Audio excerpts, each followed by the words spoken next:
Super duper footlong sub.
I just realized for my mirror shield split, I still have the icon for N64 mirror shield and not VC mirror shield. I wonder if I should change that because it's not accurate.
I'm not talking because there's nothing to say.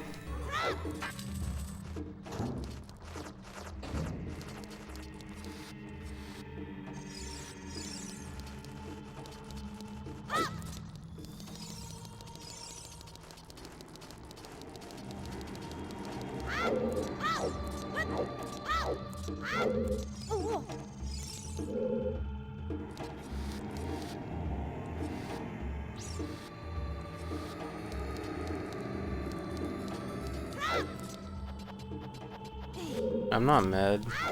Why would I be mad?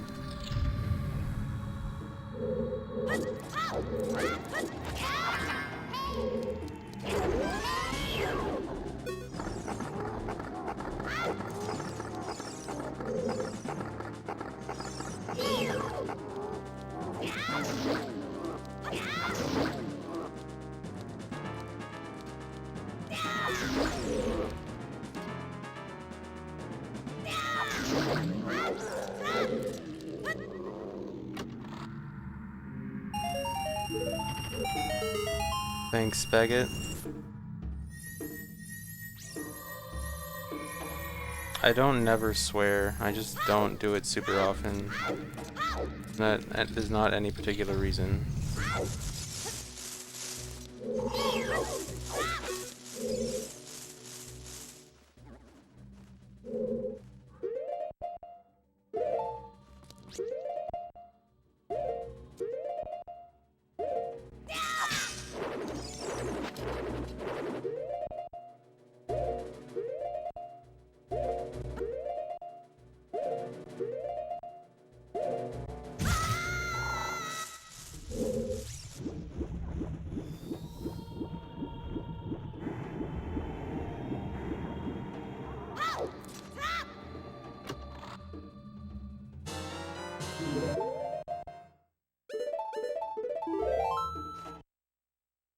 For the broken stick, all you have to do is either break the stick while in midair, or when you break the stick, have it hit two things at once. Like in there, I have it hit the wall and the door. There's a few other ways to do it too, but basically you just make it so Link's put away animation for the broken stick doesn't happen. Which is really easy to do, because you can stop it in a bunch of different ways.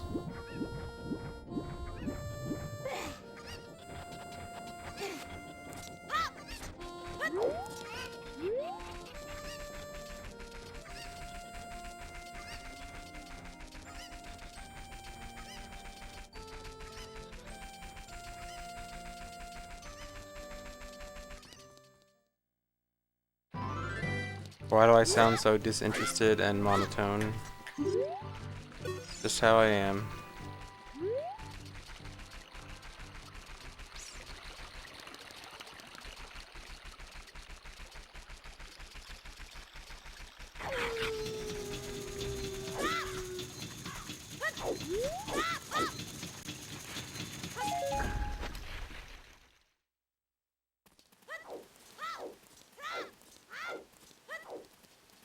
I might do glitchless someday.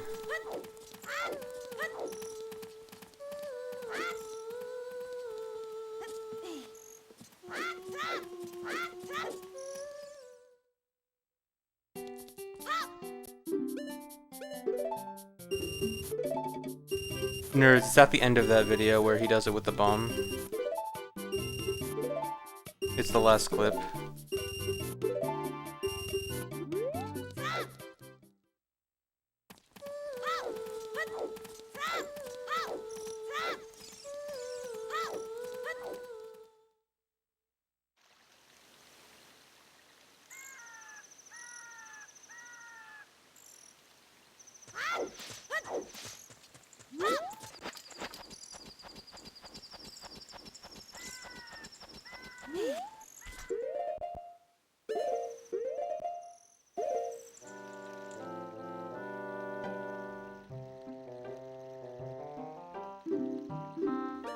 Thanks, Poker Pass.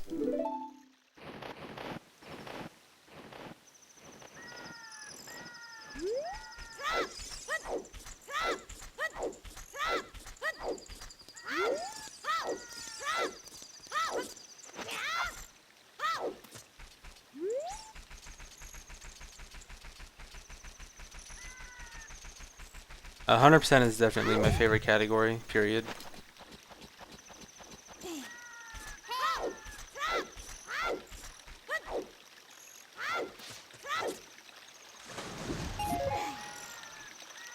Yeah, I was trying to skip the owl there. Oh, I'm starting to think I shouldn't, because I'm not sure if it really saves enough time to be worth it.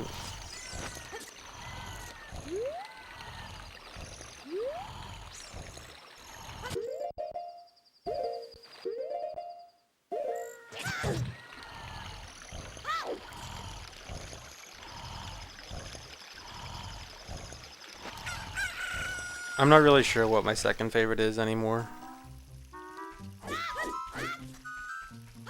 It's more like a tier. There's like tier 1 is 100%, and then tier 2 is like DDM, NSR, max percent child, probably this now.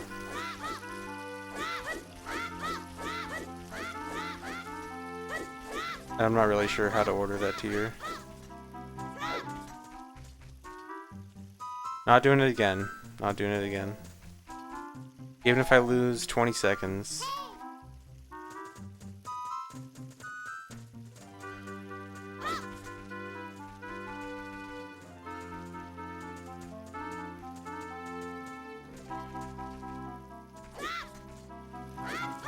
That's why I like to go for risky guard strats. See how much time I lost there?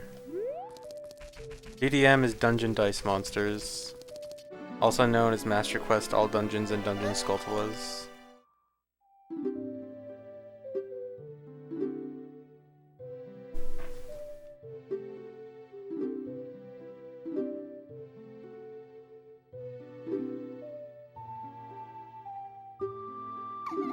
PB because you told me to. Okay.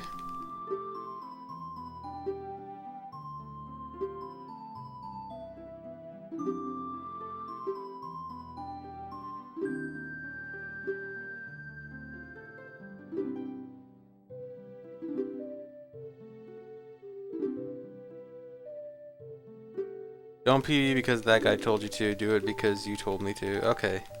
I will listen to you, Sokkum.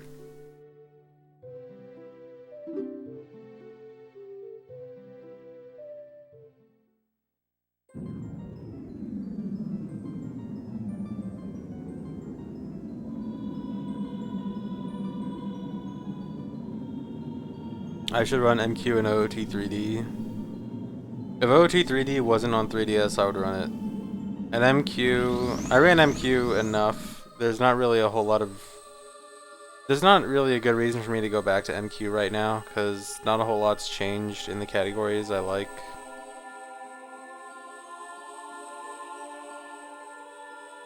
Alright, sure, nerds.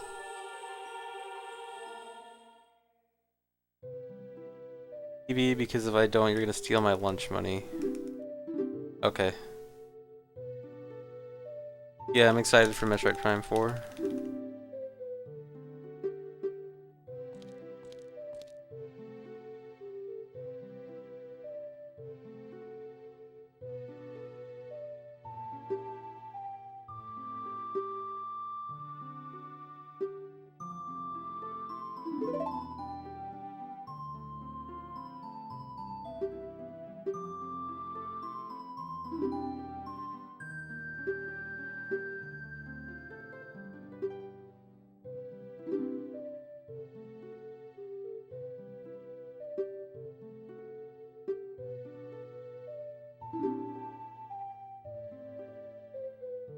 It'll give me 5 bits if I reset now.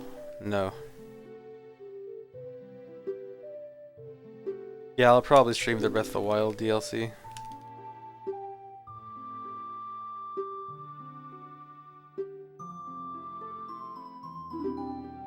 It comes out June 30th, right?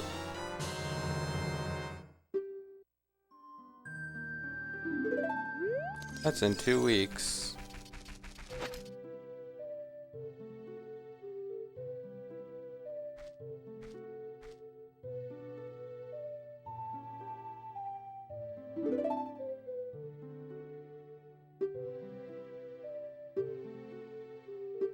Soon, Volv.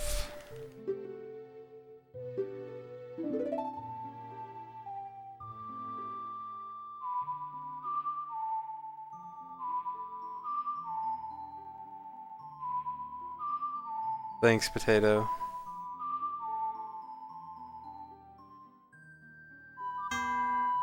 Nice.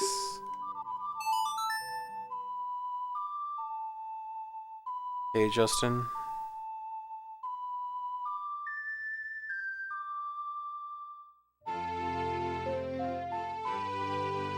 What do I think of Breath of the Wild? I liked it a lot. It's pretty cool. Is Prime 4 doomed? No. Just because it's not made by Retro doesn't mean it automatically sucks. When we know literally nothing about it except the 4 has blue stuff around it.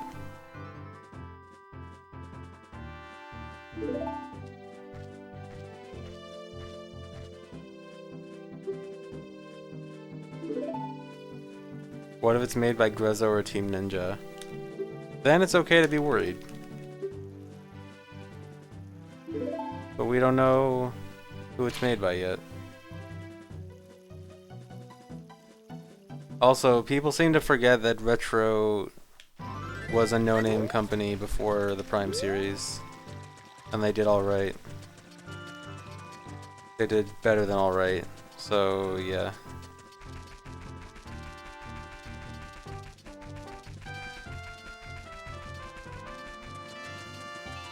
The producer's the same one behind Federation Force. Oh. Yeah, I'm pretty sure Prime was the first game Retro made, or the first finished game Retro made. I remember hearing that they were like working on a game before they got canceled or something.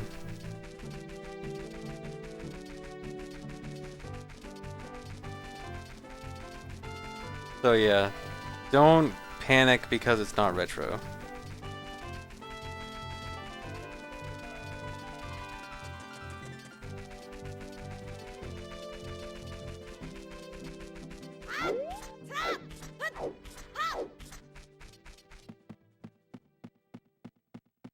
Yeah, that too, that a lot of people that worked on the originals aren't there anymore. And also, like, you know how a lot of people don't like Prime 3? Or, like, Prime 3 opinions, you know, range from hating Prime 3 to thinking it's just, like, not as good as the other ones. You know, what if they did make Prime 4 and then it was more similar to Prime 3 than Prime 1 and 2? Then you'd still have the same complaint. Or, like, it would still just not be what you want, right? So, yeah. Wait until actual game footage comes out.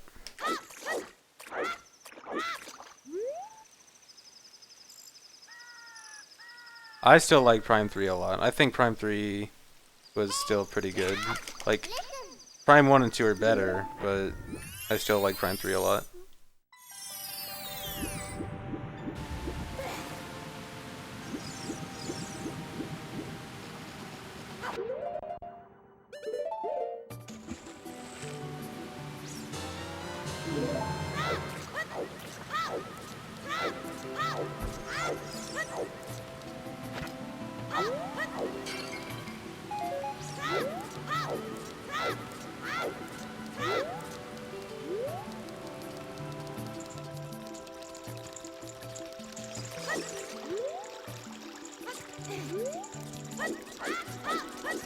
I bet that trailer was made in 2 days with a budget of Some guy's lunch money.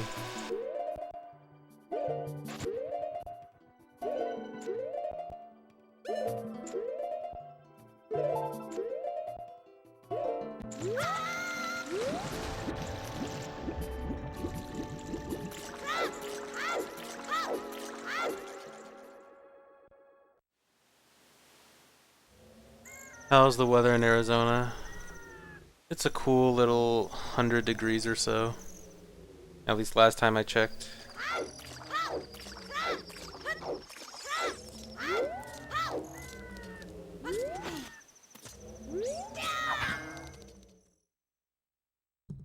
Nice. I actually haven't seen much of the Mario plus Rabbids Kingdom thing. When I first heard about it, it sounded like one of the worst ideas I've ever heard of in my life. But then people started praising it, and I was like, oh. But I didn't actually see a whole lot of it.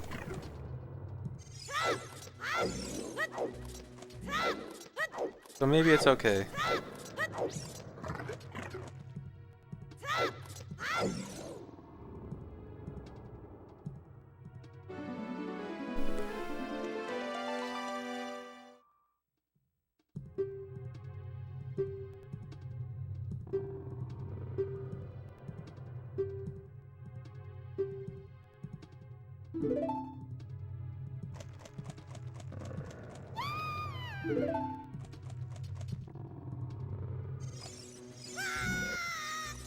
Yeah, the rabbits look awful. I don't get why they're a thing. Do people actually like the rabbits? It feels like I only hear hate for them, yet somehow they keep coming.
Oh no.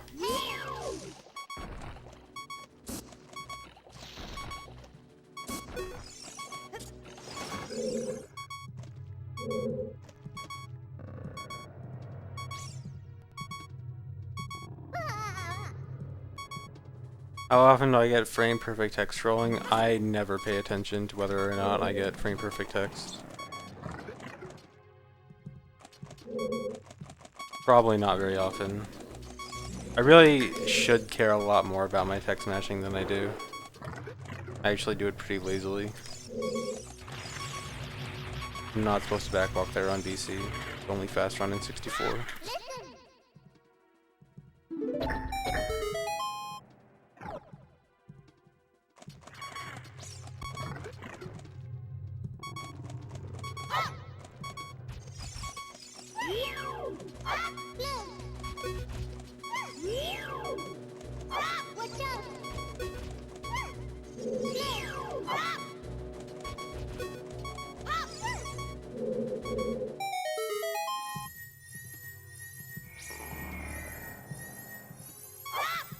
Sub 330 or PVMB gets it. Dang, this is the run, I guess.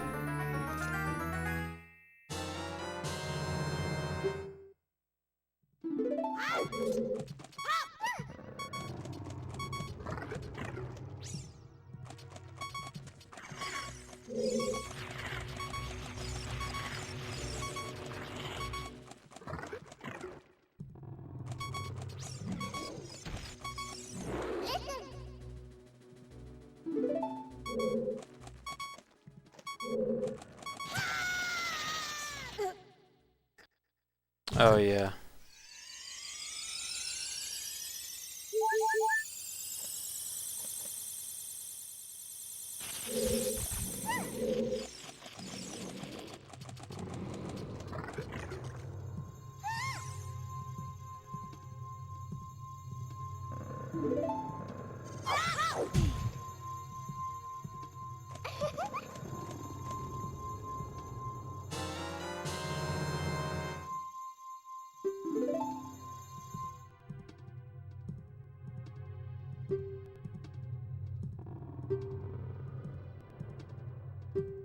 Yes, I miss PB.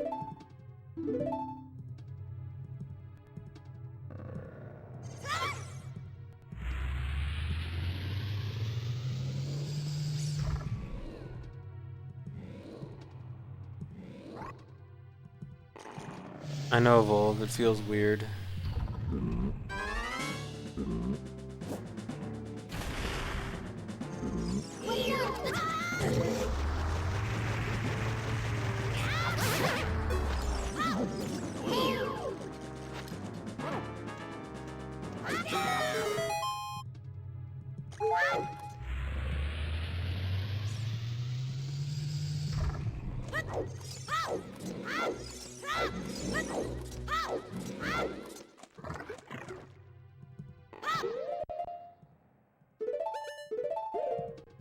I feel like I've gotten to a point where I like hardly even buy one Nintendo game a year. And now I already got Breath of the Wild, I'm gonna get Odyssey, Metroid 2 Remake. There's also Pokemon Ultra Moon and Ultra Sun, but I like Sun and Moon, but I hate the name so much, I think I'm just gonna avoid it because of that alone.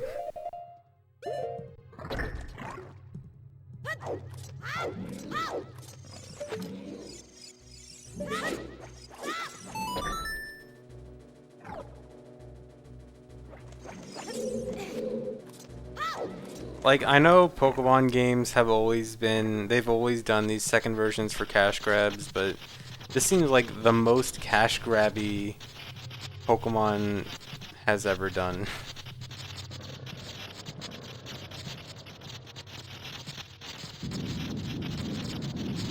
Yeah, they said they are making a Pokemon RPG for Switch, but they didn't do anything more than announce that it's being worked on.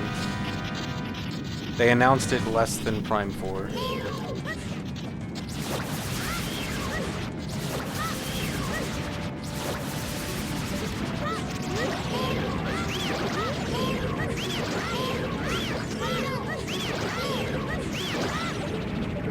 Are you serious? It hit Baronade.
No, I decided not to do the pot kill, because I don't think skipping the buying safety sticks really wastes that much time anyway. Or skipping buying them doesn't save that much time. So I feel like it's just best to do it the way I was doing it before. I don't know where ZFG mod is.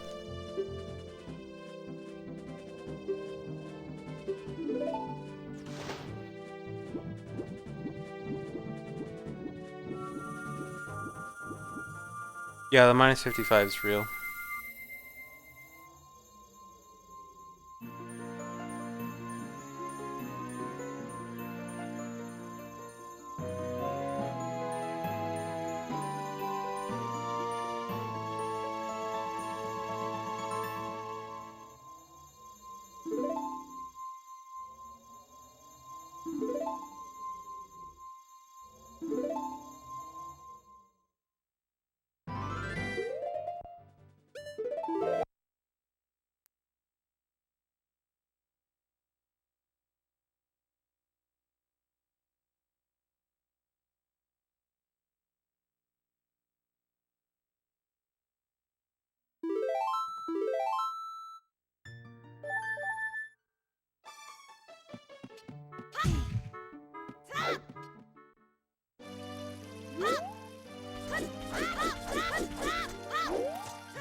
Alright, no follow age.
What would that be, nerds?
How would that save 2 chews though? Wouldn't that only save 1?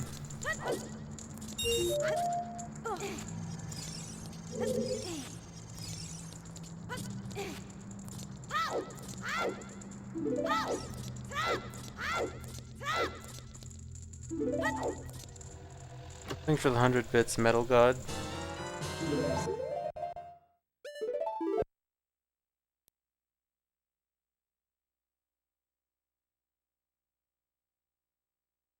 Although I still really hate the diving game King's Aura skip. Like, it's so slow. No, it's only one chew for ledge clip.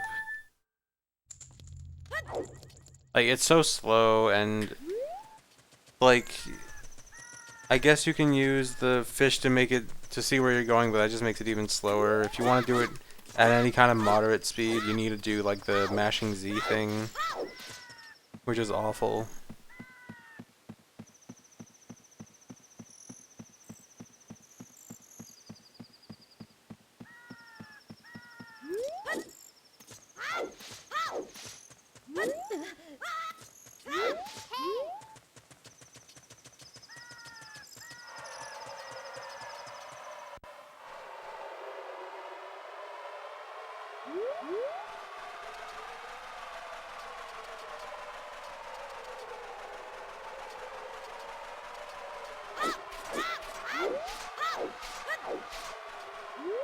Slower than fighting Big Octo. If I were to take a wild estimate, I'd probably say it's around the same. And I would much rather fight Big Octo than do that trick.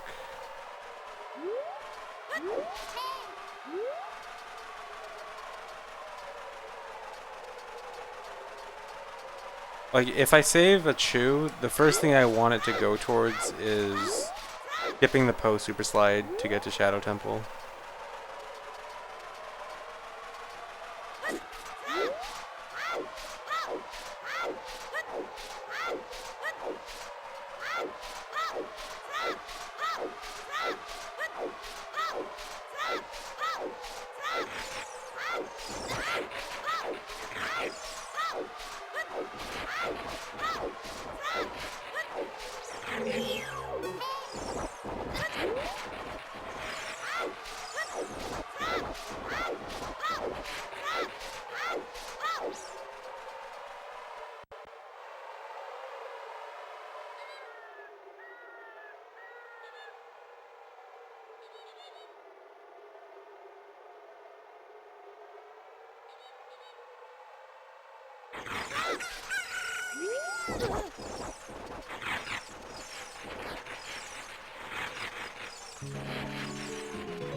It's not a rainbow split because it wasn't a best split. I've saved more time on that split before.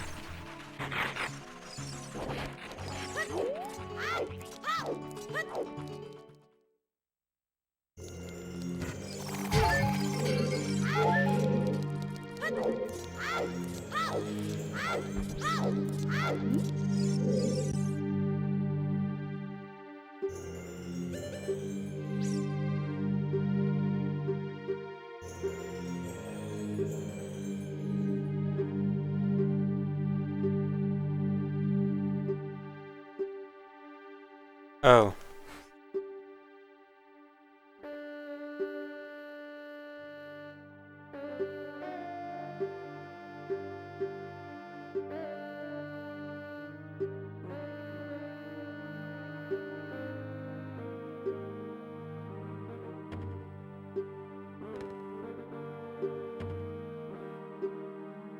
If I skip a split and the next split's gold, that means that whatever split I got there was better than the sum of both of my best splits for those two segments combined.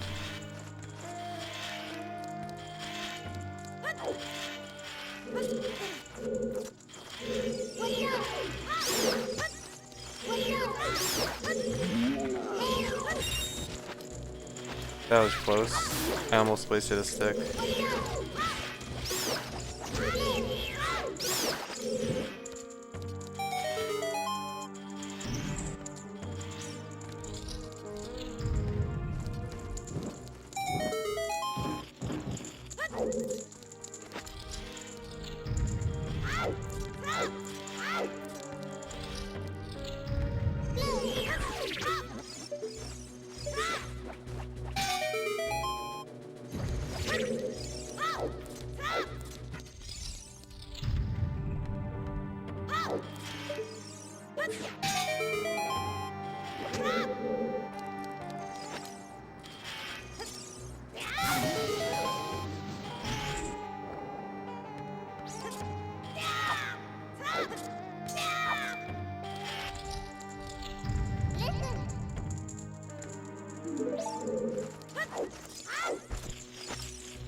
Oh no.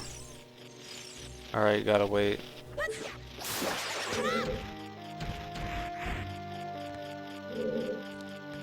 I guess I could do this. I just want to be super careful. Picking up nuts means run over.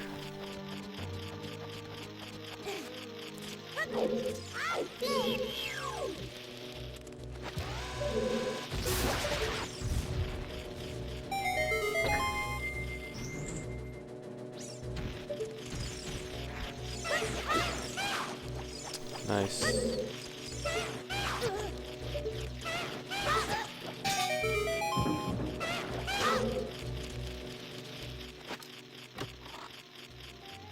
No, I don't know what my goal time is yet.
I don't think this trick has a specific name. Spirit Temple statue jump there.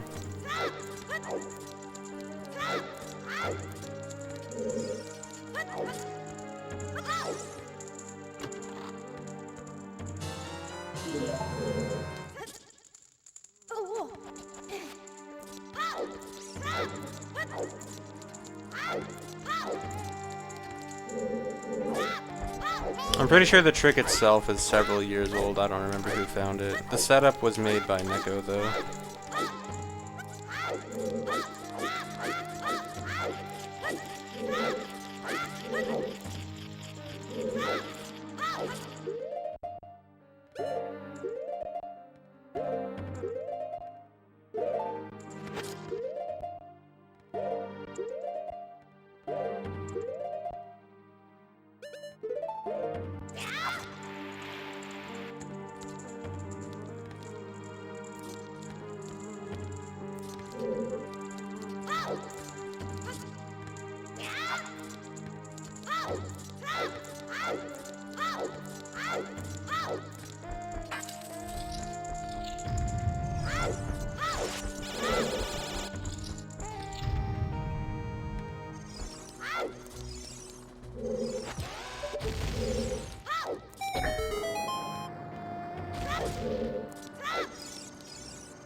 Hey.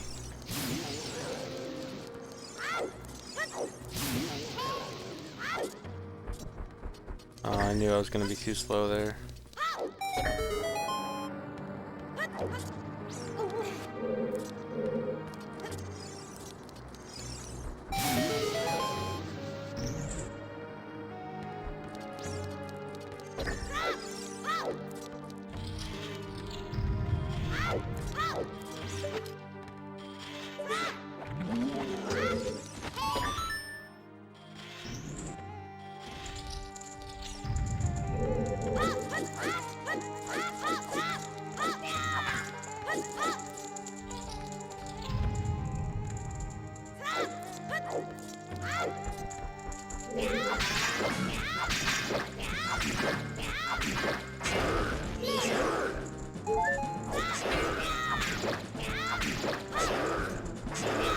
That was bad, I messed up my strat. I almost killed myself for it. Pretty sure I was a frame away from dying.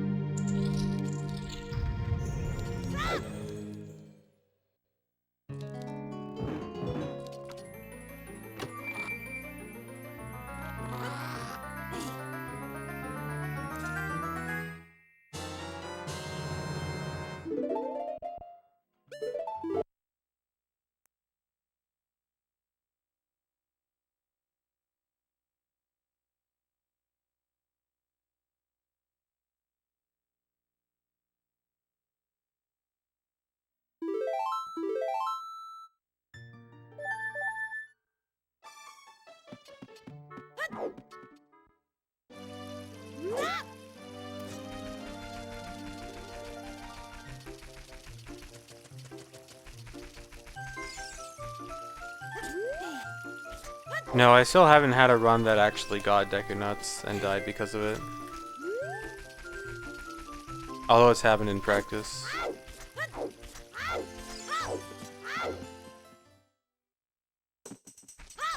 No, you cannot equip Mirror Shield as Young Link.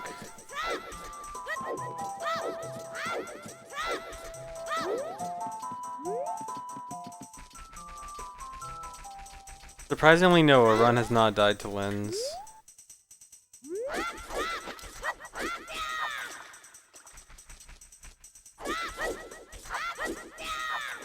Just watch 100% runs die to not getting Lens. That's what's gonna end up happening.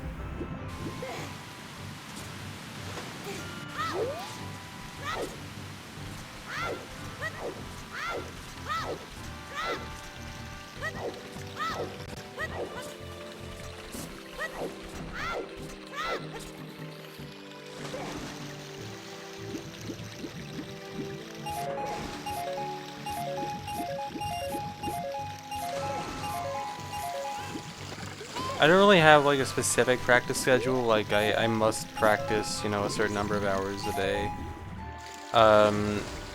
Sometimes I'll practice for like, usually when I'm starting a new category, I'll practice a lot, like almost all day, spending on practice, and then sometimes I'll just practice like an hour or two here and there, not like a huge amount.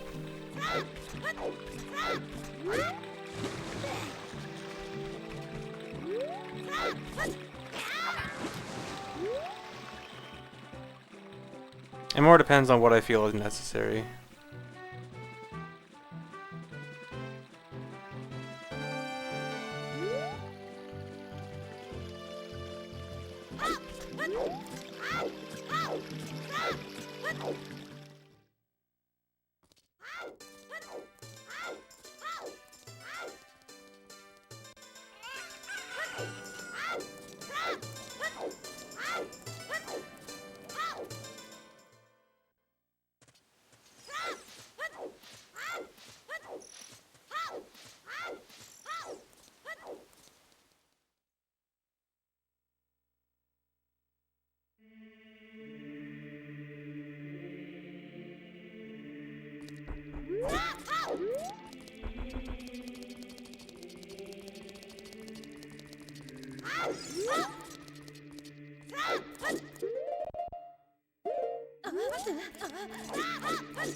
Is there an onion limit in this game?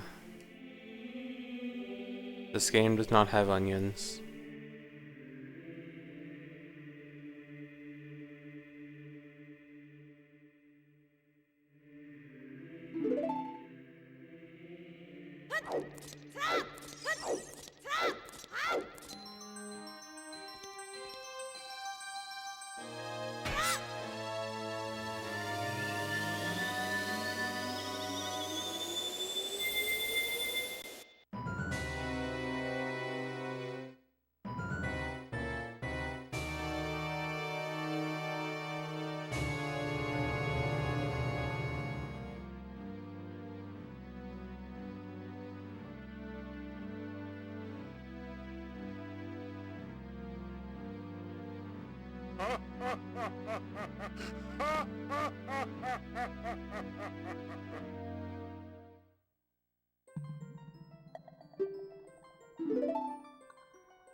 Thanks for the 3-month resubs, Randon.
Alright, calm down.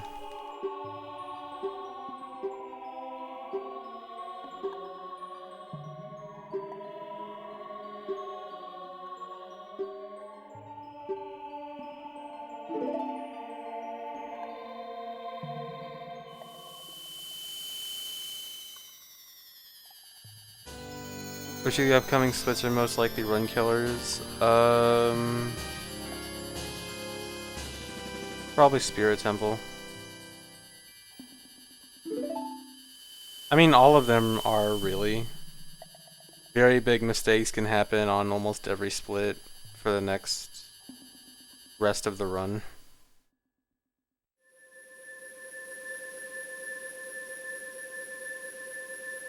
Thanks, Necroskitter.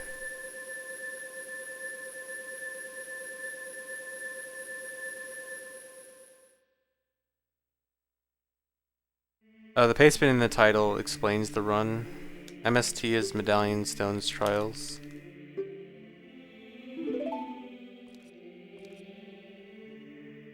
How's the run going? This run's pretty alright.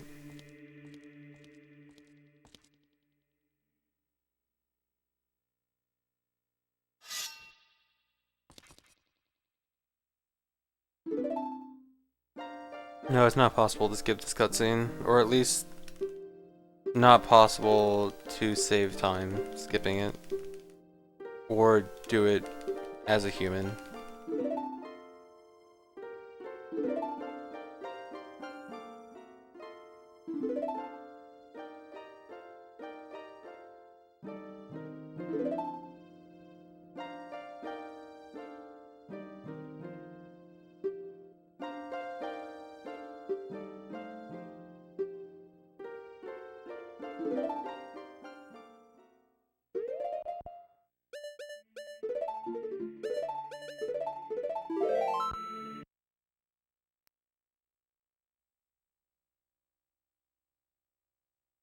Hello, Fat Boy Jumps. I'm doing alright.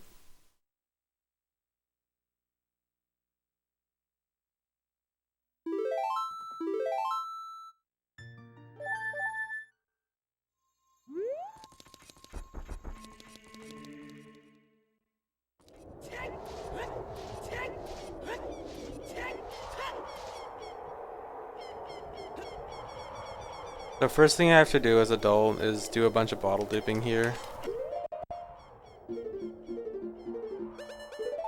I have to dupe over an empty C button for fish.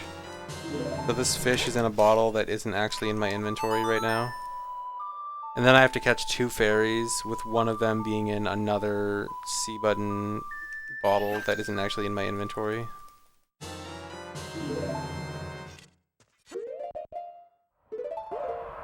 Alright.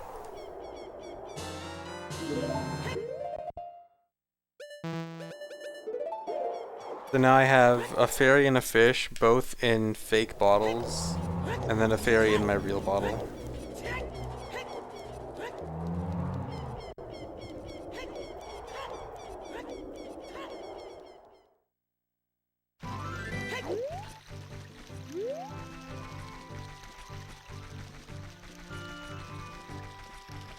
No, the dupe bottles don't count as items because they're not in my inventory.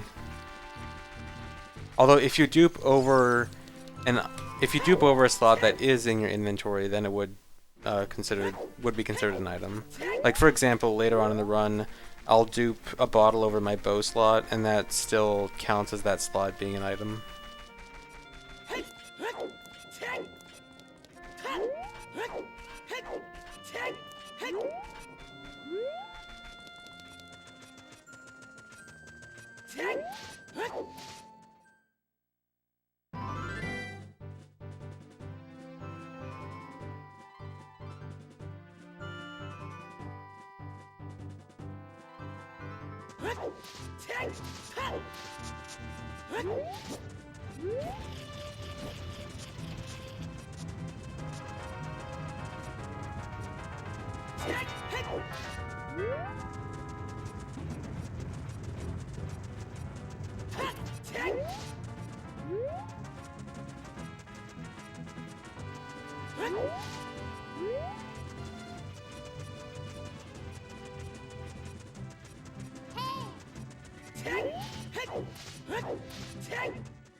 Right now, it's only me running this category.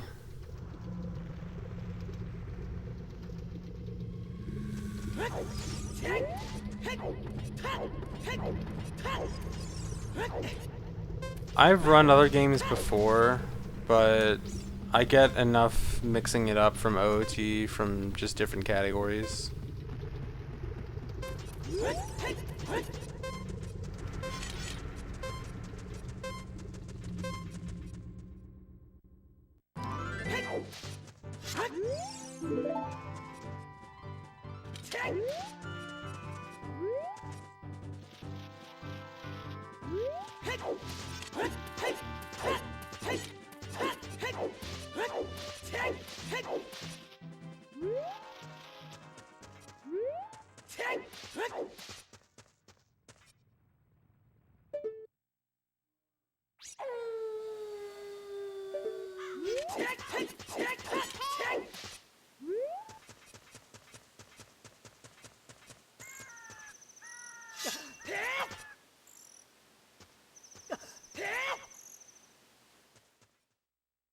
And so that was all to get into the fairy fountain without blowing up the wall, saving a bomb chew.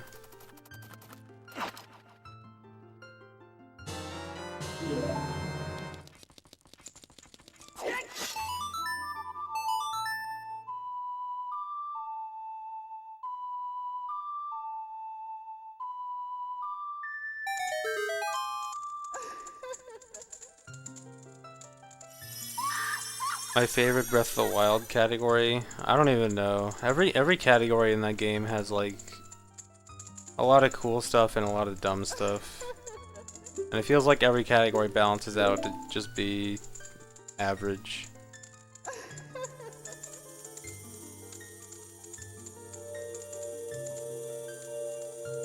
Yeah, all that for one bomb chew. Well, one or two bomb. It depends on what you mean by all of that. Because like, if I were to just start from the bottom of Death Mountain Trail and go straight up to Magic without going through Goron City or anything and without going out of my way to save a bomb chew, it would be two bomb chews. So the Goron City trick saved one to get to the top of Death Mountain Trail, and then getting into Magic saved one. So I think about Prime 4. I'm happy it exists. It's hard to say anything else besides that since it's a logo.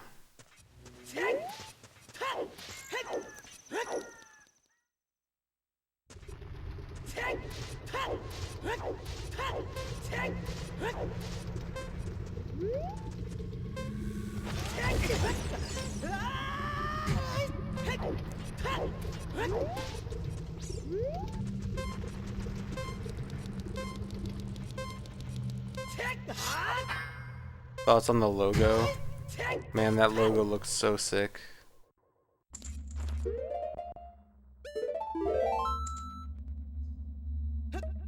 The paste bin in the title explains everything about low percent MST.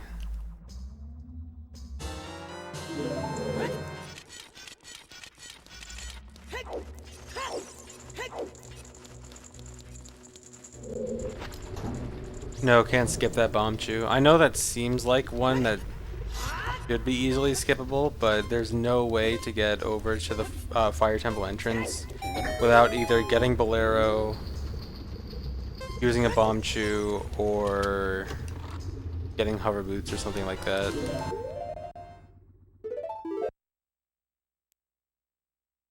Like, it was actually one of the first chews I thought, you know, this chew, surely this chew can be cut. And then I actually looked into it and really can't cut that chew.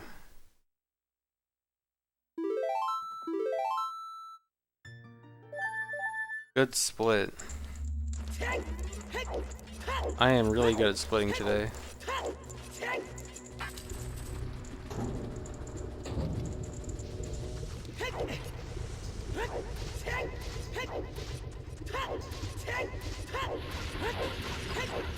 The only way to skip Bolero is by going around the cutscene, and you can't go around the cutscene because getting up on the mountain takes a bomb shoe.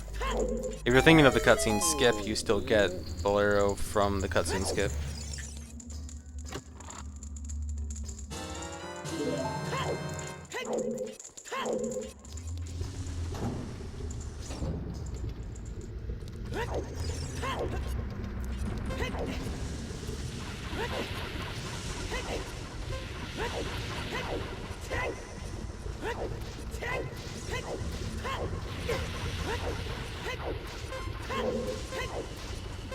Oh no, this is gonna be kinda awkward.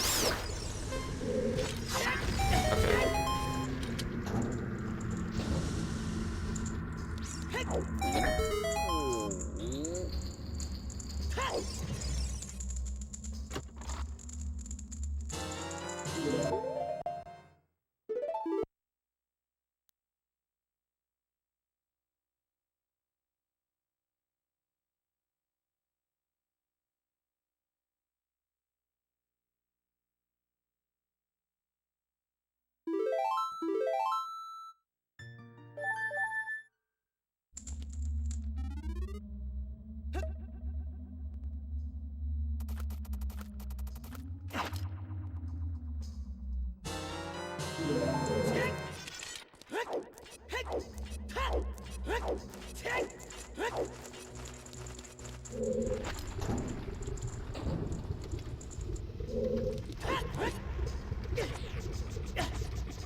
Cool.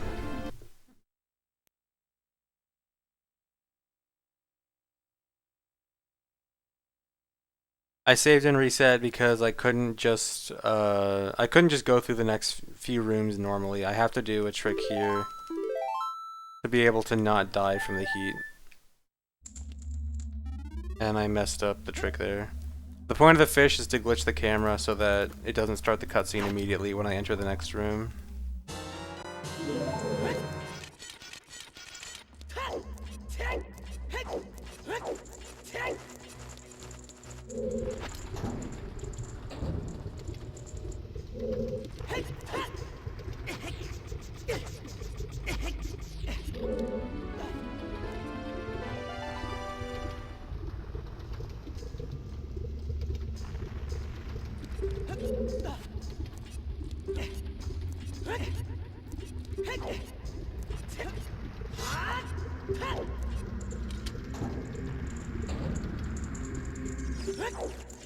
So by doing this glitch to move around with the text box, the heat timer never appears, so I don't have to worry about the heat timer at all in this room and the next room.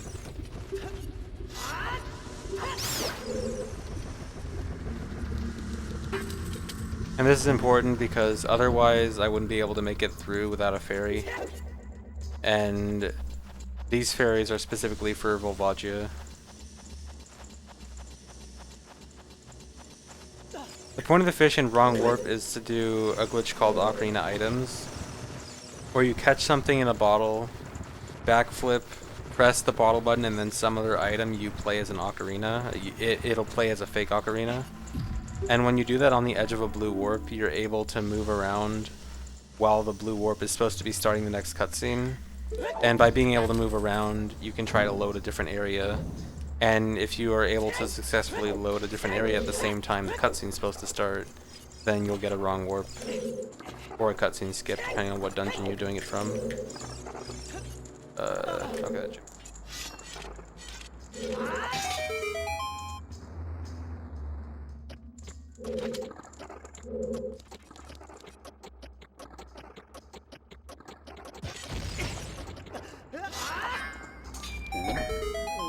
Glitch bottles will only activate fairies to revive you if the bottle is both equipped to a C button and you have a real fairy in a real bottle. You have to have both of those things for a glitch bottle fairy to revive you.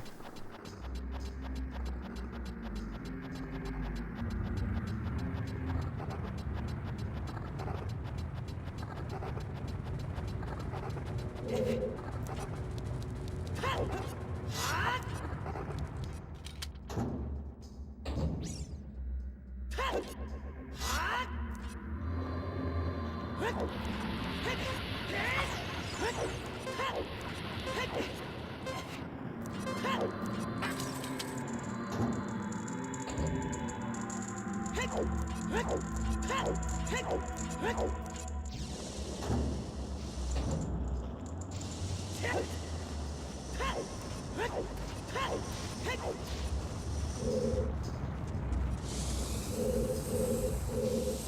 Come on.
Not work.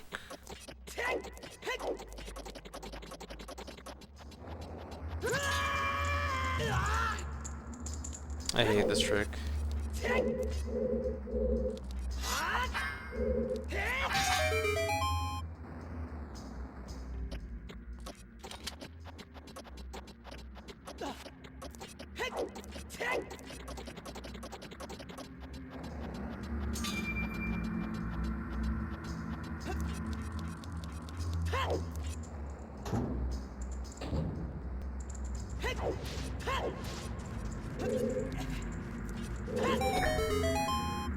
I lost a quarter heart.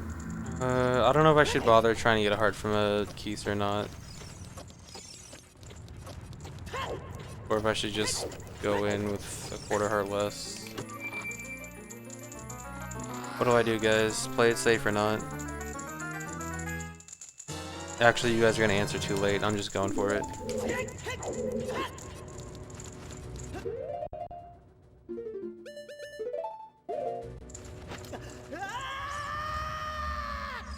I knew you guys would answer it anyway. You guys never want me to play it safe. I am really bad.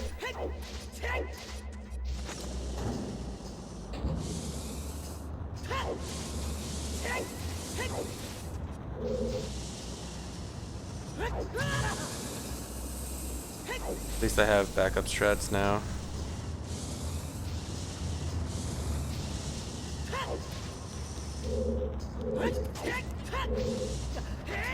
Unlike last time.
That second cycle is actually so tiring on my fingers, doing the time stop constantly.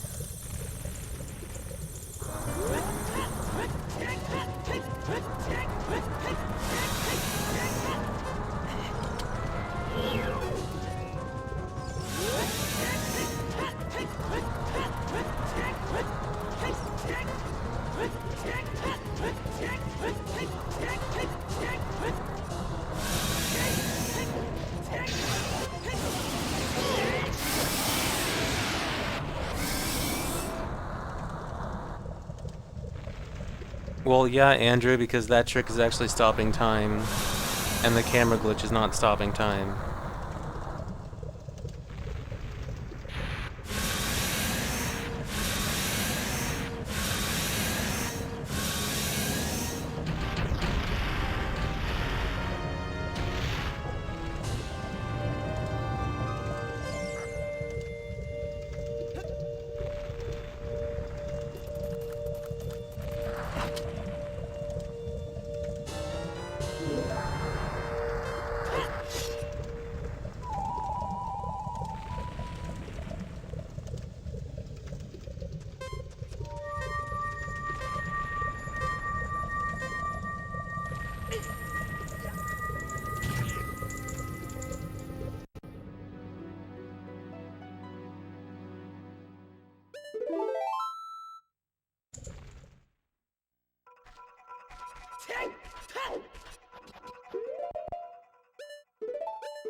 Yeah, it's just coincidence it takes you to Forest Temple.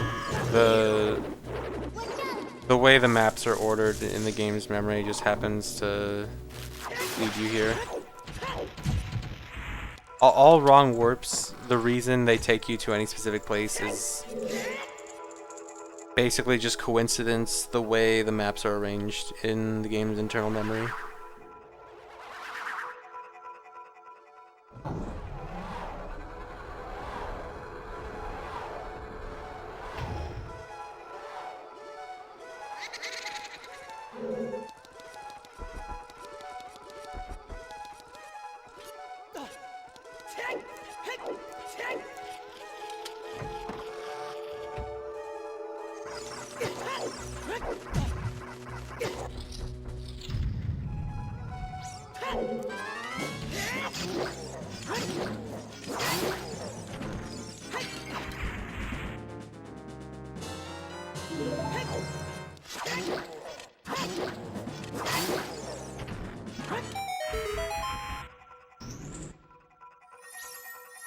Rex, the glitchless community just votes on it.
The thing about Fyro Skip is it wasn't really a new trick found, it was just putting stuff together to make Fyro Skip work. And I was the one that put everything together to make Fire Arrow Skip work, but I didn't necessarily find any trick.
I think I just saw Deca Nuts drop from him.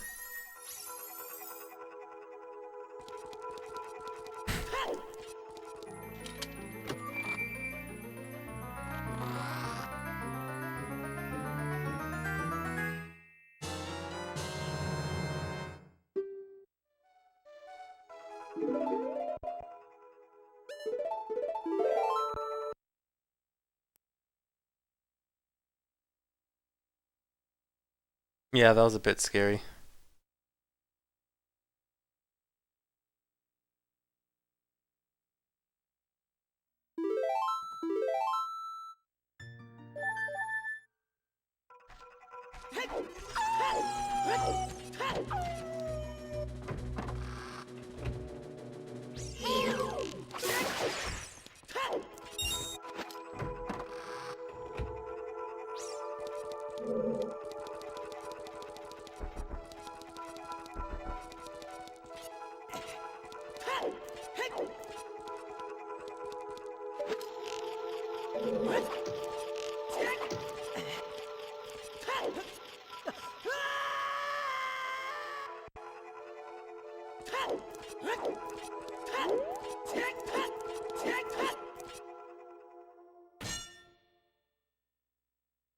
What's wrong with Deku Nuts is if I get it, it's no longer low percent because I'm not getting the minimum items.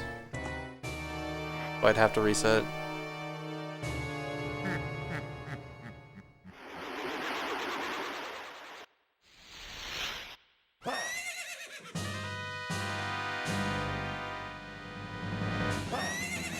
This is Wii VC.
Yeah, I worked on the Spirit Boss Store strat, and I figured out that it's better to go a little bit more to the right than what I've been doing.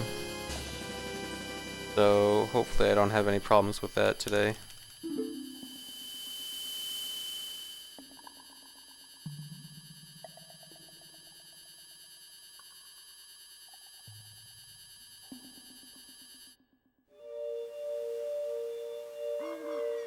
Alright, see you later, Biwara.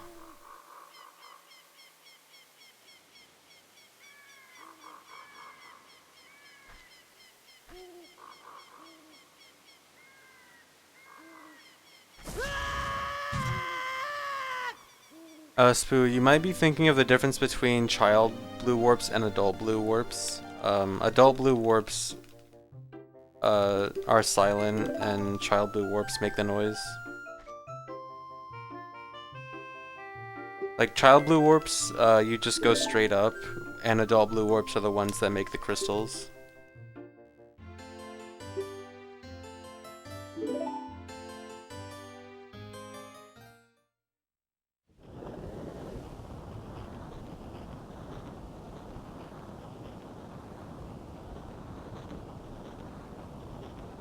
Yeah, I cut out the Armos test by saving another Bomb Chew at Death Mountain.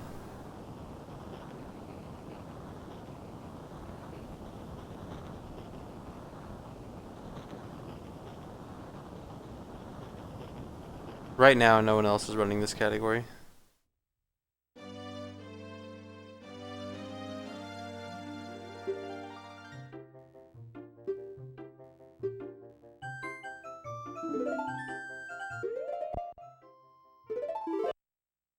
Thanks for the 80 bits, Link V.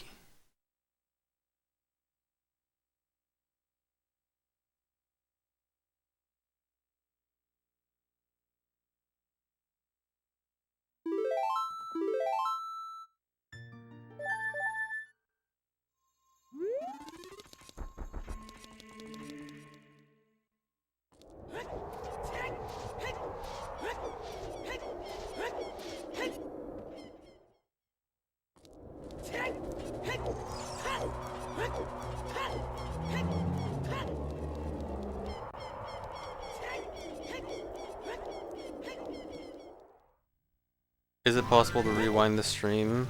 The past broadcasts are updated almost immediately now. You can just go to the past broadcasts and you can probably see the last minute. Or you can just use clips as a rewind.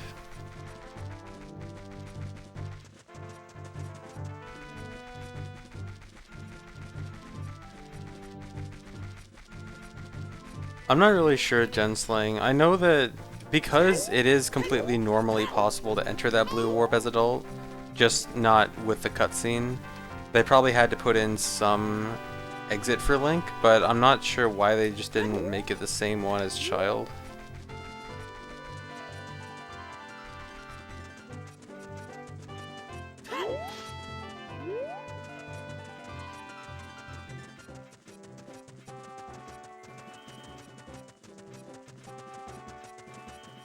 After low percent MST, I'm going to Hundo.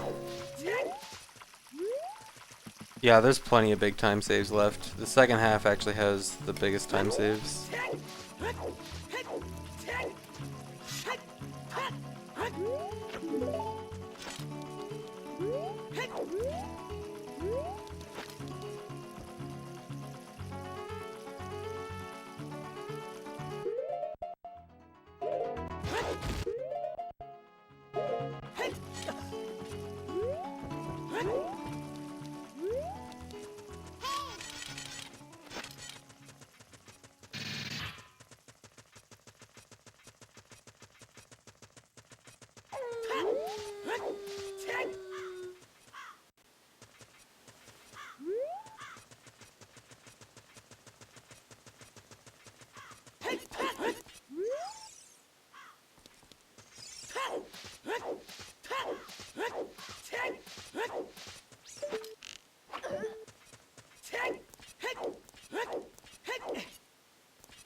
Guys, please talk about something else.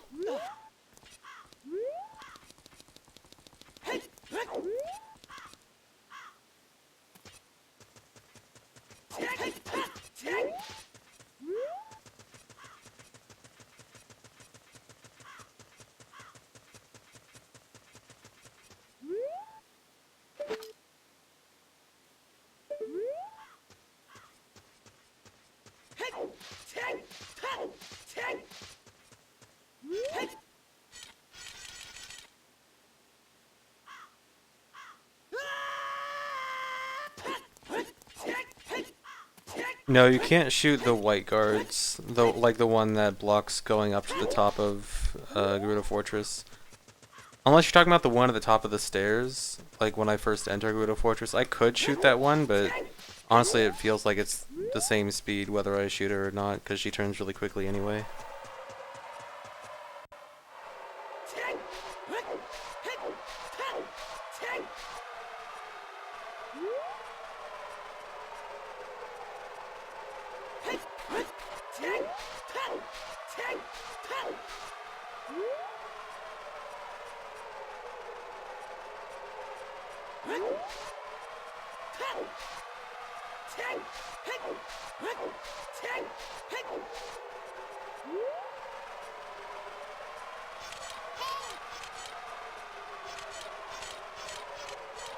Alright, see you later, Kadal.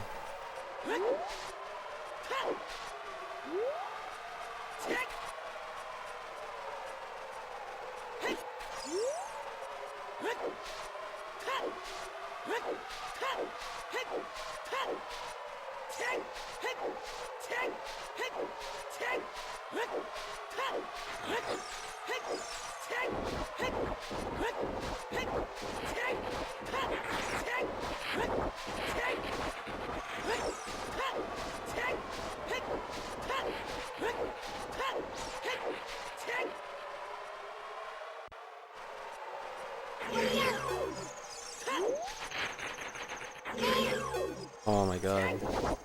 Please let me backwalk. Let me backwalk.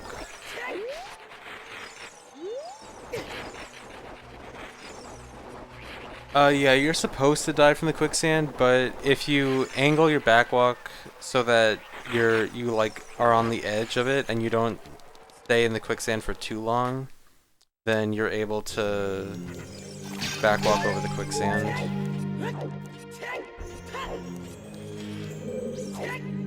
I save. Now I save.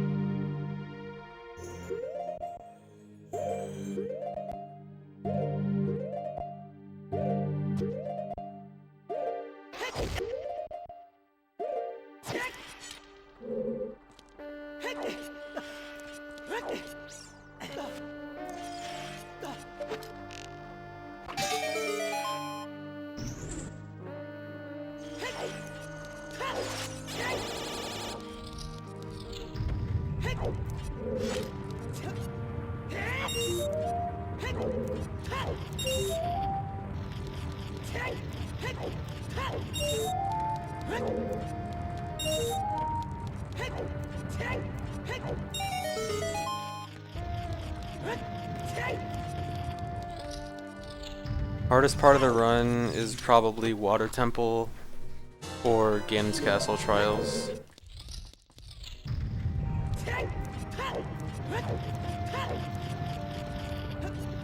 How do I feel about the new Metroid announcements? Very happy.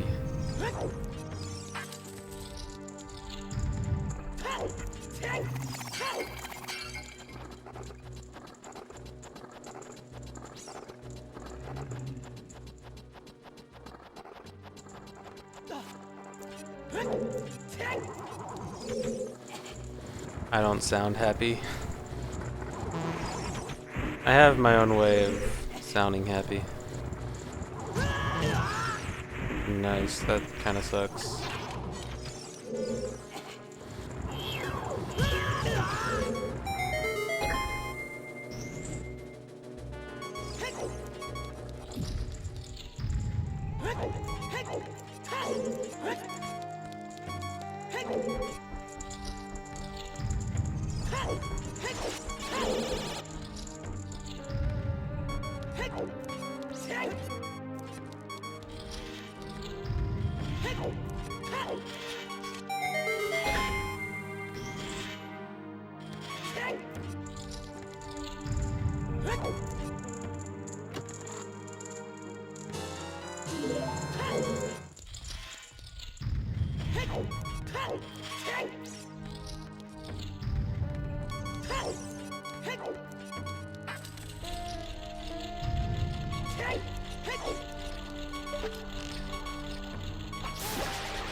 I have to get extra hearts from up here before I get the boss key.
Yeah, some of my best splits are from practice.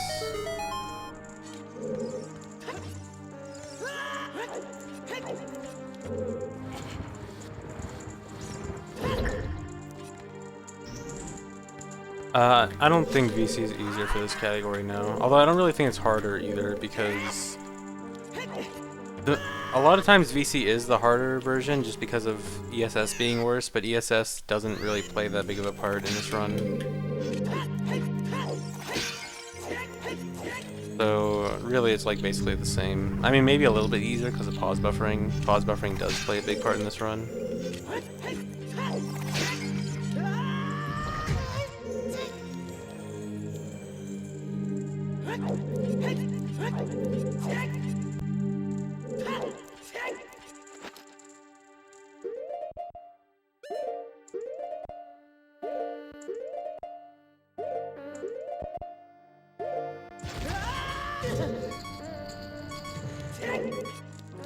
Alright.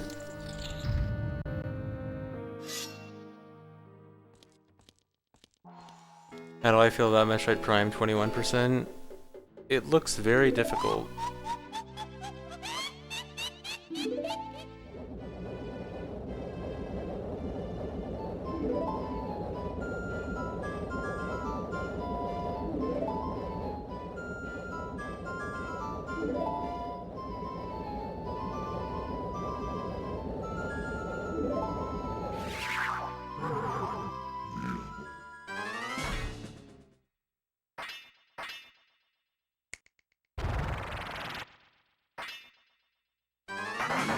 Yeah, 21% looks harder than this category.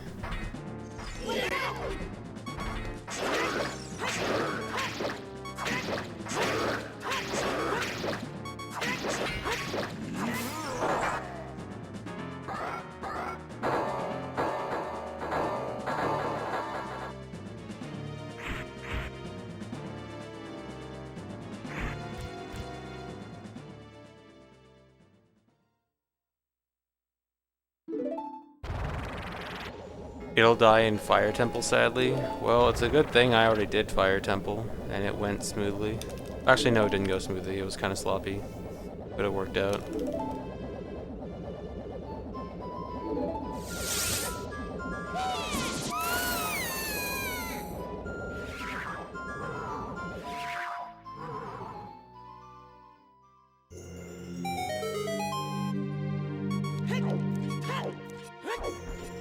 The closest items to being skipped now are Zelda's Letter and Bow, because both of those items are pretty much useless. But the only reason you get them is because they come with another item that's important. For Zelda's Letter, you get it because you get it when you're trying to get Zelda's Lullaby. And you get the bow because the bow and quiver come together. You really only need the quiver. So if you can find a way to get either Zelda's Lullaby without letter or quiver without bow, then that's an easy item skip.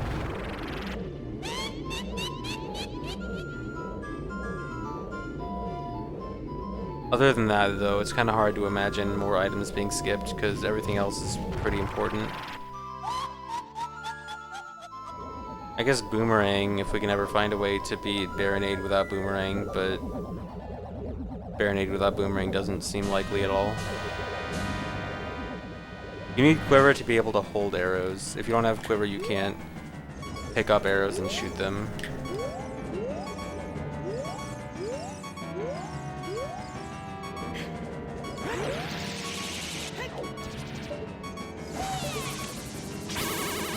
Come on. Okay. Hit him off screen, that's cool.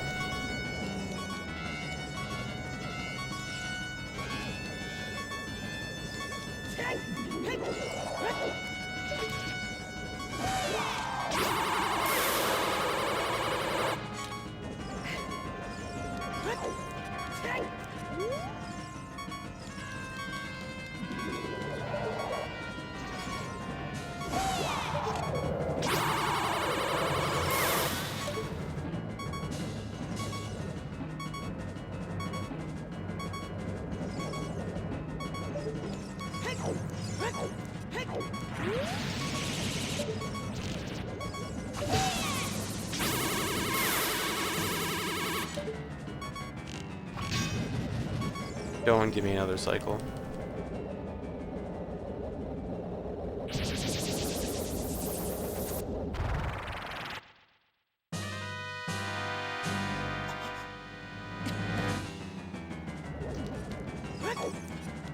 Yeah, beating King Dodongo in low percent MST is basically the same, except you don't need to do the hover into King Dodongo's mouth as adult, you can just do a backflip. So you just backflip and then pull out a bomb chew and hope it goes in his mouth. It's not too hard, but the timing can be kind of tricky.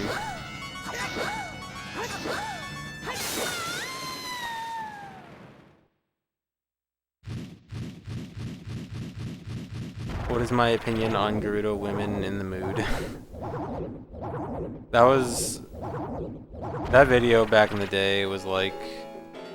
It was actually really surprising how no one even thought of using ISG on bosses until that video. It's a good video.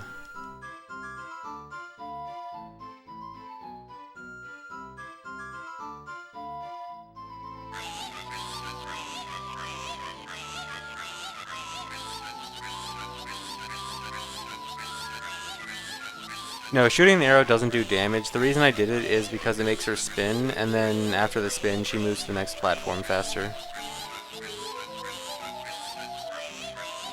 How do I know the time to attack to one-cycle the boss? You just wait until her damage animation completely ends.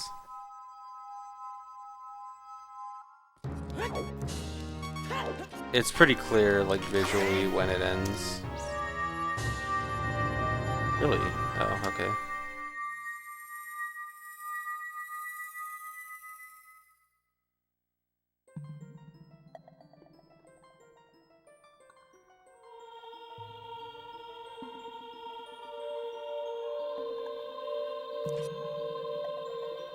Yeah, tricks and glitches are still regularly found in OOT. There's a pretty big one found about a month or two ago. Actually, no, there was a pretty recent one like 2 weeks ago or something, where you could unload the grave that covers the Sunsong grave in Graveyard just by entering and exiting the loading zone right before Shadow Temple. That has multiple different uses. And then, like a month before that, there was a new method of hookshot jump that led to new methods for Shadow Early, a few other tricks here and there. So yeah, OOT is still a very active game with all tricks being found and stuff.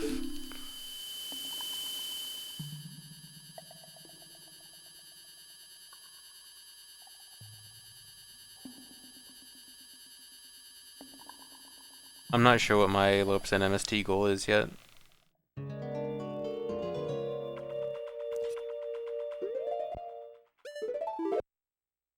The grave trick saves about 10 seconds in 100%.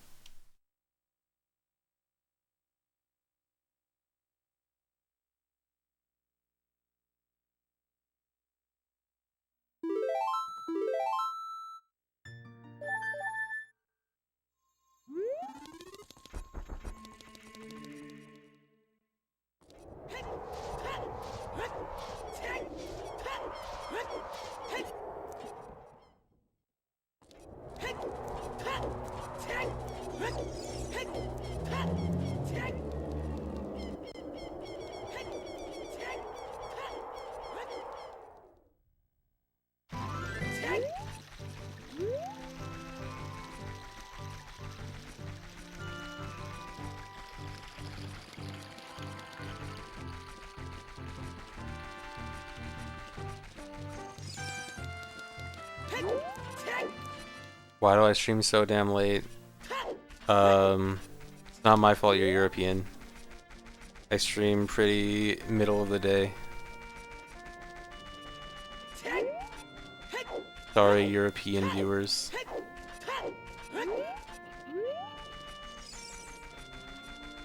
You need magic for light arrows for trials.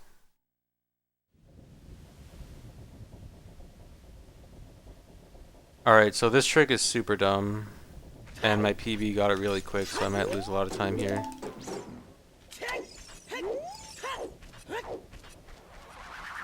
But I have to use the Poe to do the super slide to Shadow Temple. Not a fun trick. Come on.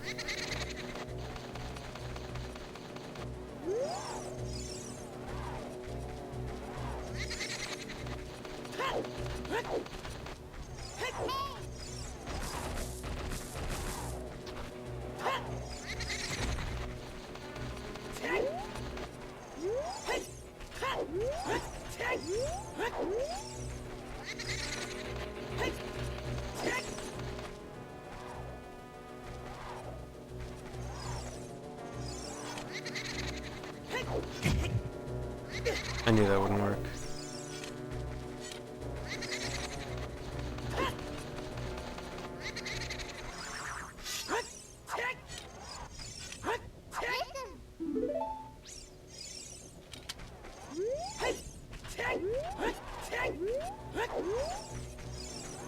Come on.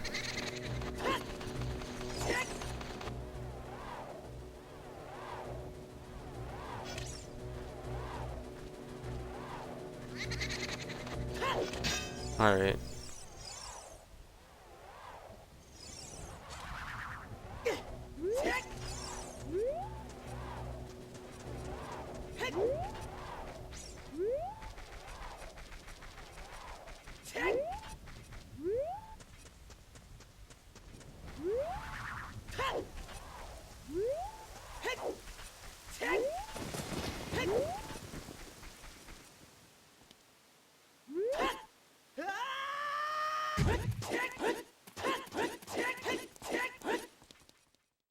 Could have been worse.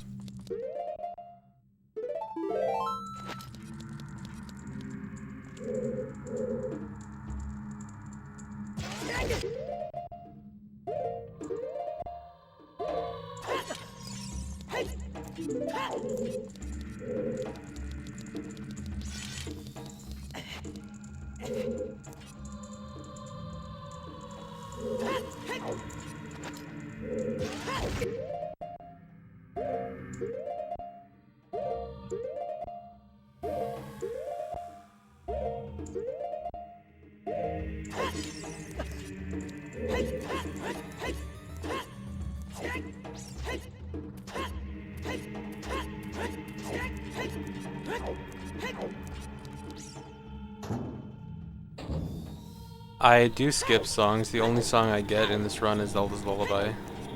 And Zelda's Lullaby is just way too important to skip.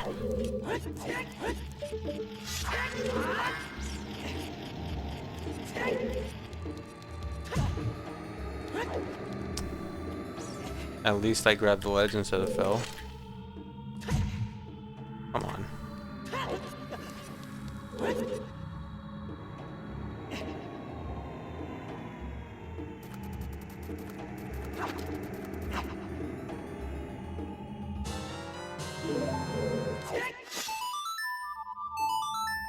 Can you do Jabu as adult? If you mean in this run, Jabu as adult requires Boomerang on B, and that requires RBA, and RBA is not allowed in MST. And even then, you wouldn't want to do it anyway, because the way the rules go, Boomerang on B would still count towards your item count.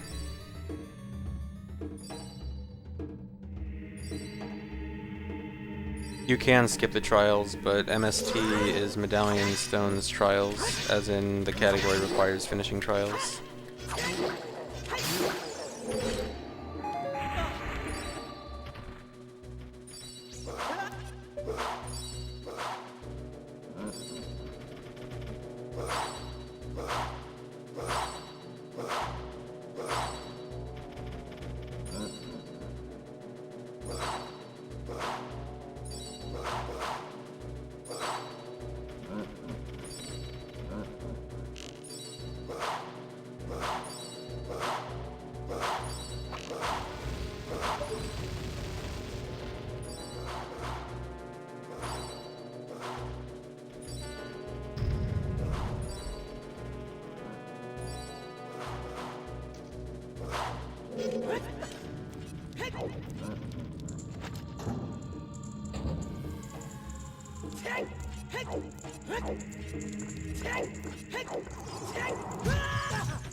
I think skipping fire loses like maybe 10 minutes or so.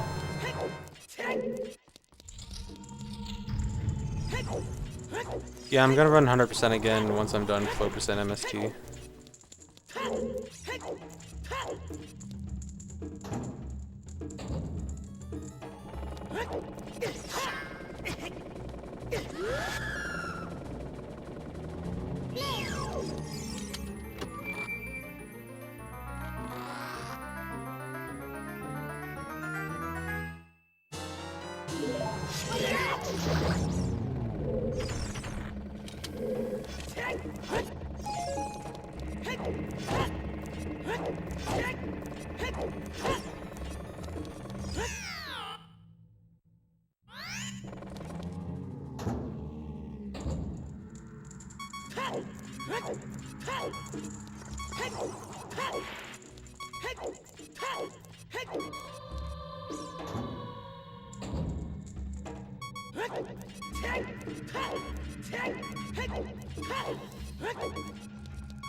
Aren't I bored of this game? No, because there's a lot to do in this game.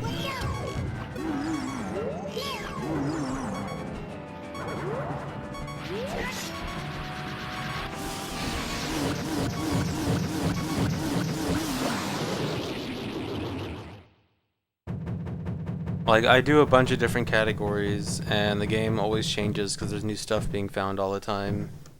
So there's more than enough to keep me interested.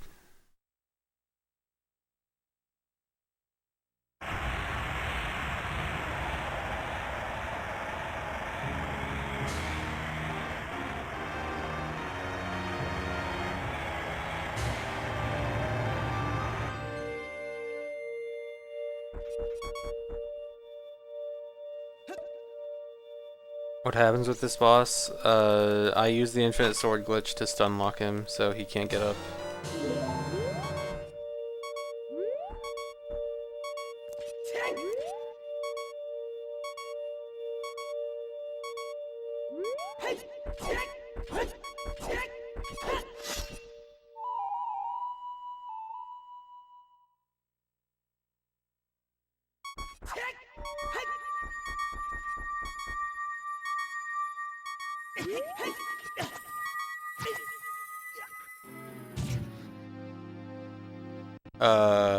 That's not supposed to happen.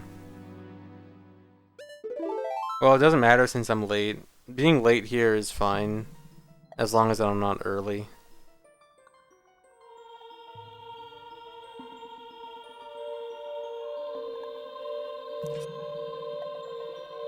Being late just means I lose like a minute.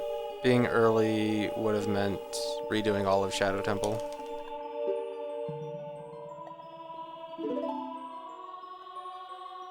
The best category to start with is probably either any % or no I am wrong warp.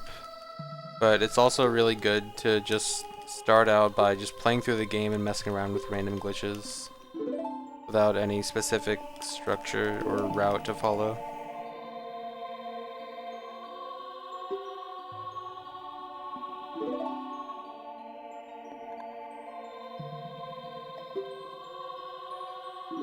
More than a minute, I guess. Probably like a minute and a half.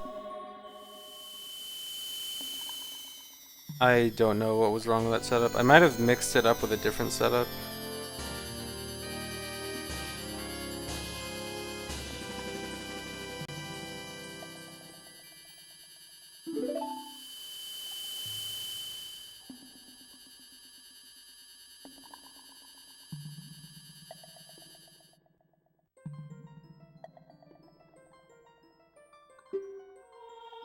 No, I definitely did the right setup. I don't know. I don't know what happened.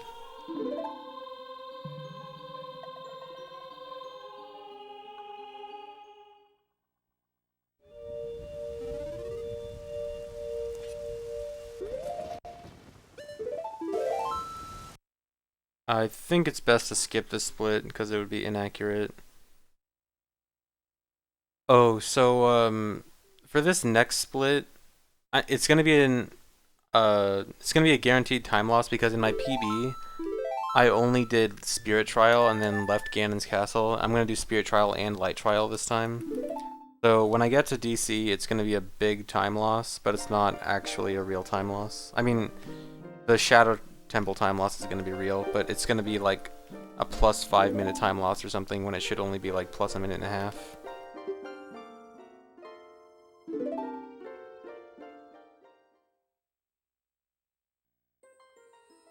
Well, I could also save time on the DC split too.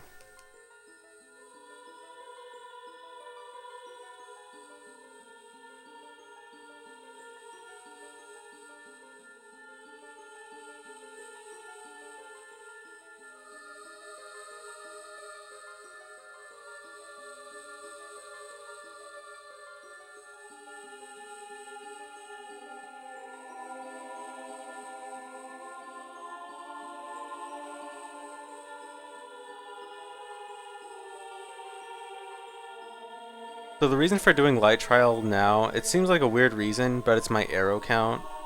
Because there's a pod in Light Trial that you pretty much always are going to get arrows from. Or it's like a guaranteed arrow drop. It's a pod that you do a ground jump off of, so it's right there. And I noticed that my arrow count after Ganon's Castle, after this portion of the run, is always pretty low. And this just makes sure that my arrow count is stable, so I never have to like worry about arrow count later on.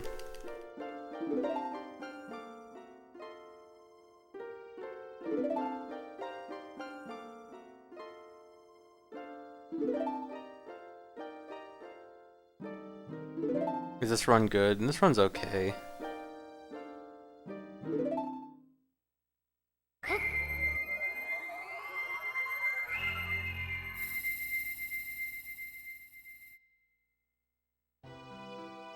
No, it's not slower. It's, well, I didn't time it exactly, but any difference between doing Light Trial now and later is a difference of a few seconds.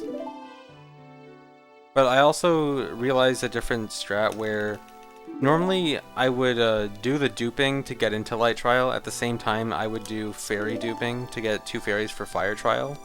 But I realized I can actually do that in Water Temple, and not only can I do it in Water Temple, but it actually makes Morpha easier if I do it in Water Temple, because then I can actually have 2 fairies for Morpha instead of generally being restricted to 1 fairy. So yeah. So I'm gonna do fairy duping in Water Temple now. And that means that going to the scrub shop in Ganon's Castle isn't actually a time loss. Like, I'm not gonna be going there twice.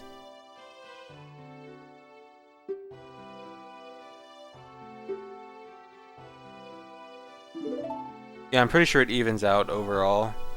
If there's any difference, then it's a very small difference that's negligible.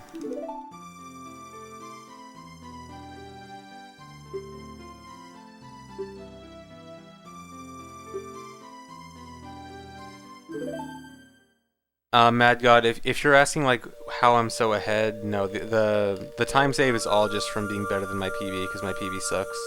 There's minor route changes like the Spirit Trial thing I just mentioned, but that's not significant at all.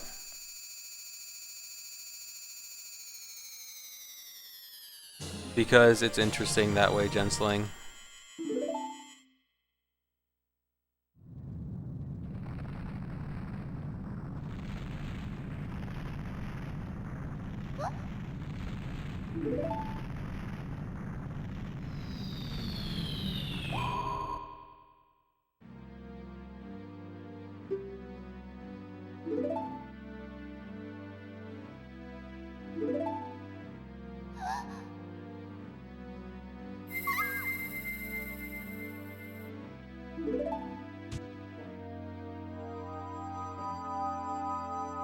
The prescription thing was an emulator glitch.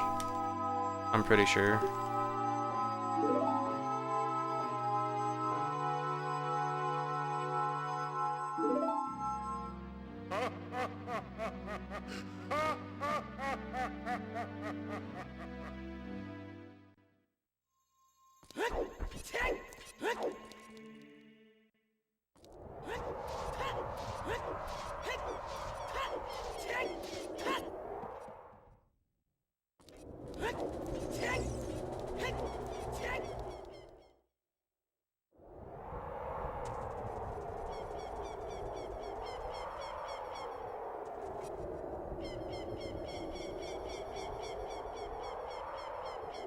If there was a strat for low percent that benefits from using the dungeon map or compass, I don't know. That would be interesting. I mean, low percent and max percent child are not exactly super duper serious categories. You can figure it out when it happens.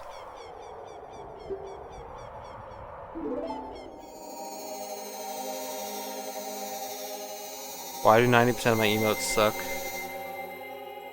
I like bad emotes. Hey, it's not 90%, it's like 75%. Run Ogre's good, Speed Frog's good, Sold Out is good. That's about it.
He's on top of the chest. He's stuck on the chest. Poor Torch Slug.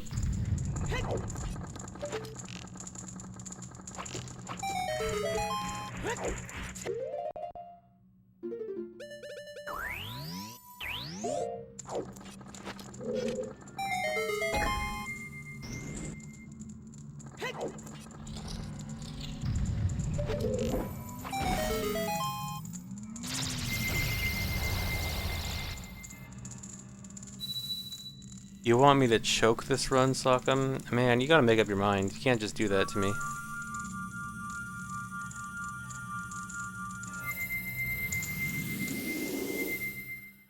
Yeah, that was really bad in PB, so that is probably a big time save.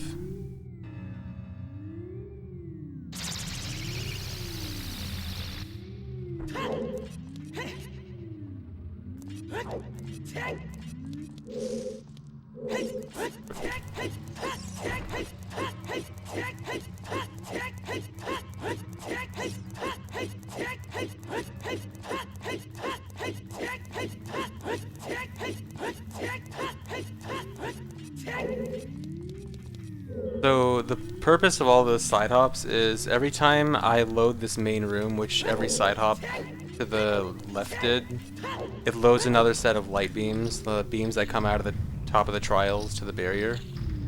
And so it loaded so much stuff, and then after doing that and going in and out of Shadow Trial, it loads so much stuff that this block in front of Light Trial doesn't load, so I can just walk into Light Trial without gold gauntlets. Now one issue with this is that in the last room I need to collect a bunch of silver rupees to complete a puzzle, and they're not going to be loaded.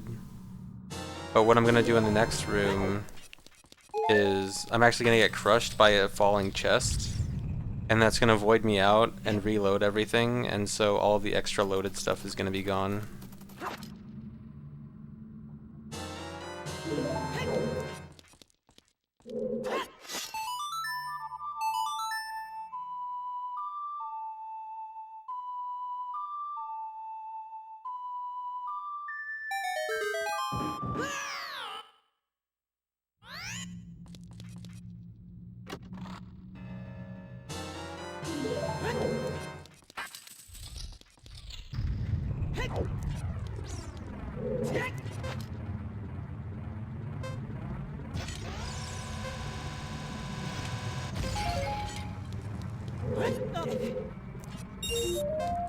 And so I use the bomb chew and a pot there to get a ground jump, so I can jump up to the top of that to get the rupees and finally complete the room.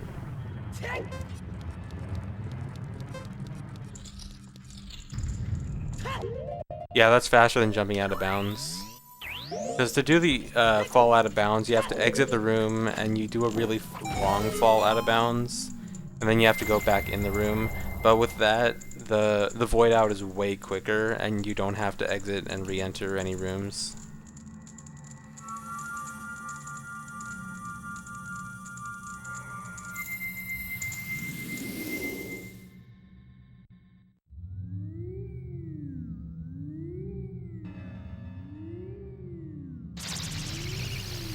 I think all falling chests can do that, if you are able to get within range. I know the mirror shield chest can do that. That can lead to interesting stuff. It's actually completely possible for you to get crushed by the mirror shield chest after doing spirit hover, and then you get crushed and get sent back to the beginning of Desert Colossus. Never happened to me in a run, but I've seen it happen to other players, and it's so funny.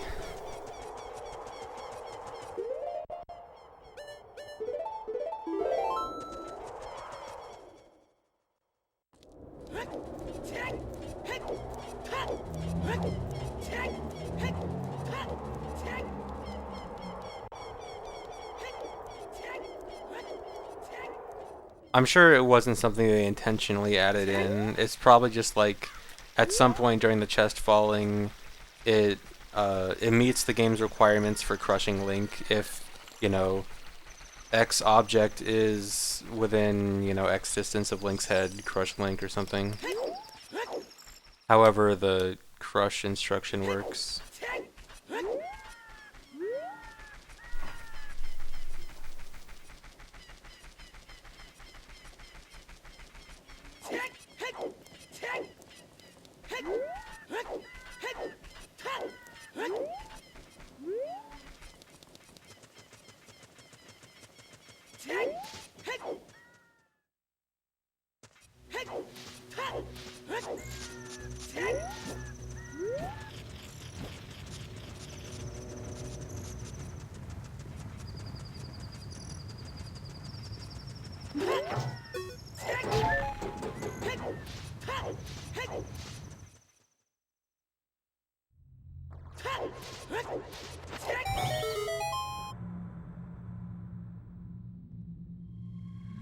It is an established category. It's not like it's a new thing I just made up or anything, but it's not very popular. It's only a small handful of people run it, or have run it. Right now it's only me.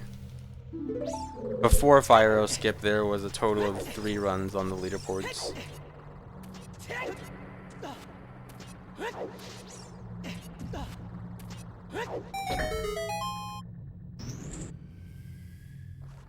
And Fire Skip was just found like less than a week ago, so pretty active. Like, I guess you can consider it active in trying to lower the item count, but lowering it anymore is going to be tough. Although I can certainly see it happening.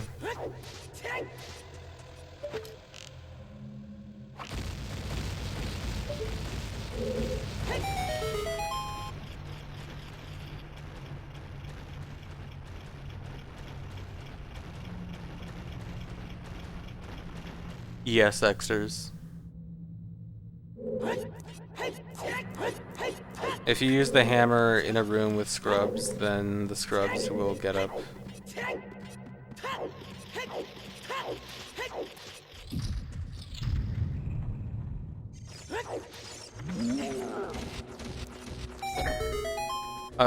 Fire Skip wasn't necessarily like a single trick found to make it work, it was really just putting stuff together. I was the one that put it together, but I didn't find any of the tricks necessary for it.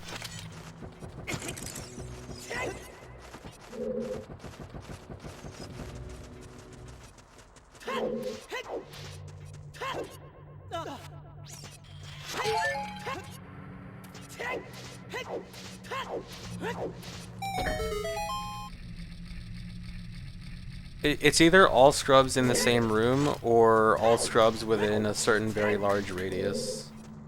I keep forgetting to test it. I'm not sure which one it is.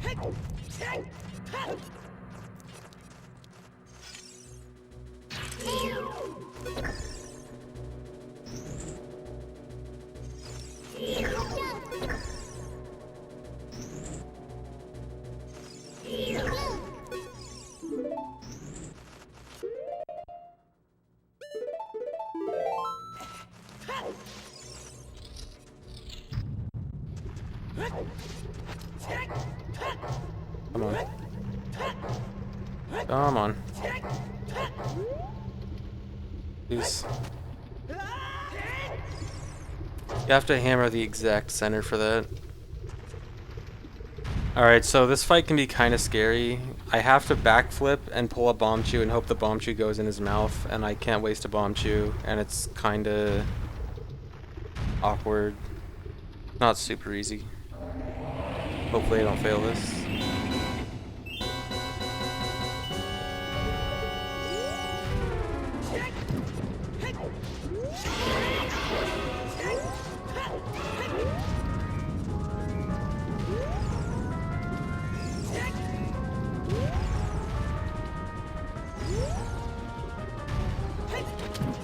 Alright.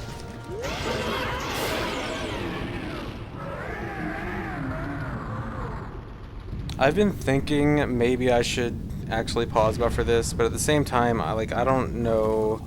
I'd want to have a specific position set up, and I don't want to pause buffer it without a position setup, because then the frames can look different, and then I don't even know how to do a position setup, and I don't want to do a position setup and a pause buffer setup. But I don't know. I think I should just get good. Oh. So I was supposed to lose time, but I saved time. So that means next time I go to Ganon's Castle to finish up Trials, I'm gonna get a free 3-minute time save.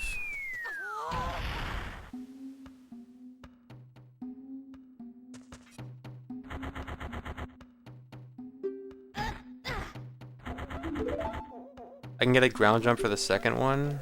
Huh. I think you're right. I should actually try that. I'm gonna try doing a ground jump for the second one. I can get a ground jump off the bomb flower in King Dodongo's roll.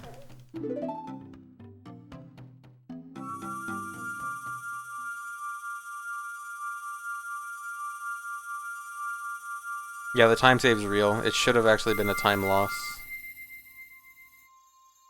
A large time loss, actually.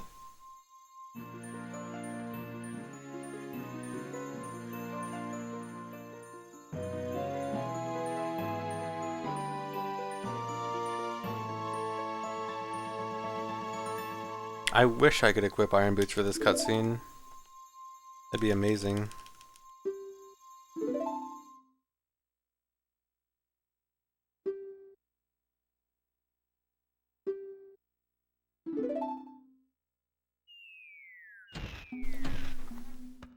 Oh boy, so Water Temple's next. Water Temple is probably the hardest dungeon in the run.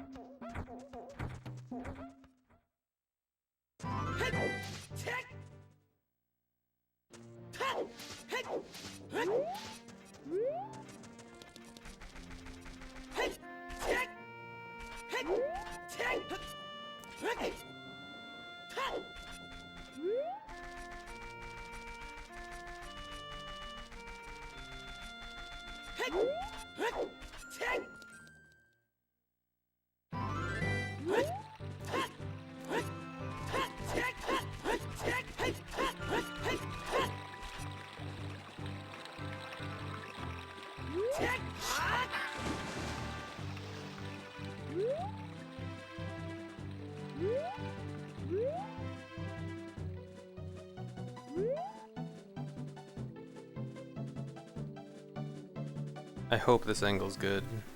I think it's good.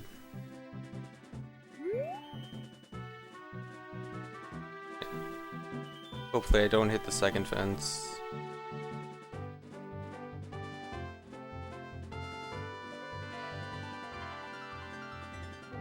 Man.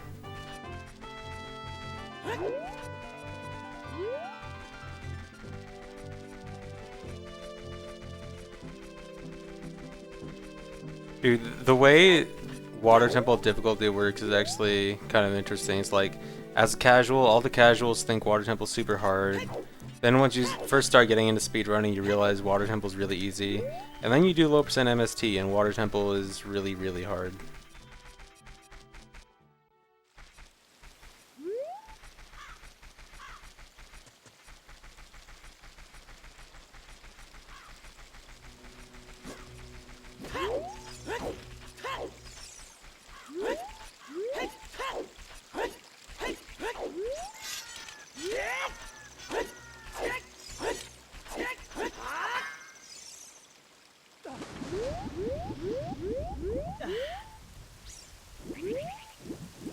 It all comes for full circle.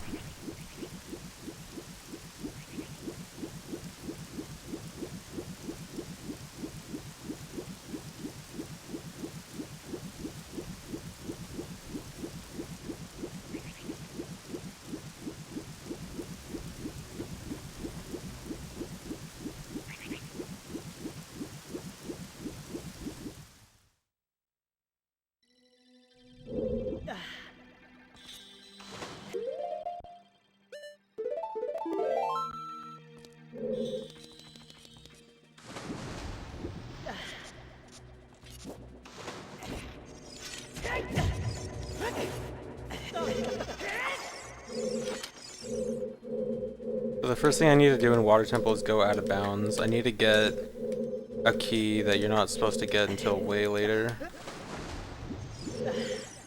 And I need to get this before lowering the water level.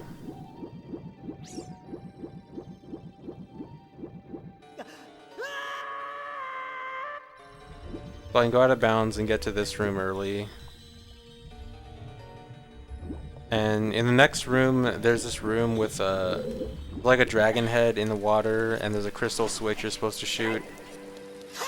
And so the really dumb thing about this next room is that there's like a whirlpool of water, and the water has an invisible wall in it or something.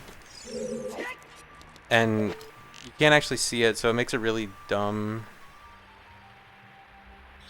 I got it first try, wow. So like, so the invisible water, or the water has an invisible wall rotating around it. And I have to time my arrow shot to make sure it doesn't hit the invisible wall. And so what I actually do is I use Navi as a timer. If you noticed, right before I entered the door, I put Navi away, and then as soon as I entered the room, I took Navi out again. And I shot the arrow as soon as I hear Navi being put away a second time, after I enter the room. And that timing setup allows me to make sure that the arrow will not hit the invisible wall. And then I also have to make sure I side hop into the water so I fall through the water during the cutscene.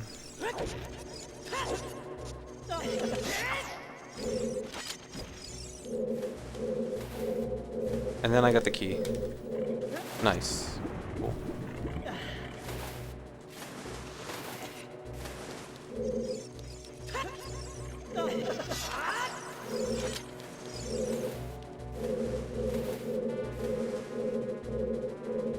And so now I have to clip out again to go to Rudo.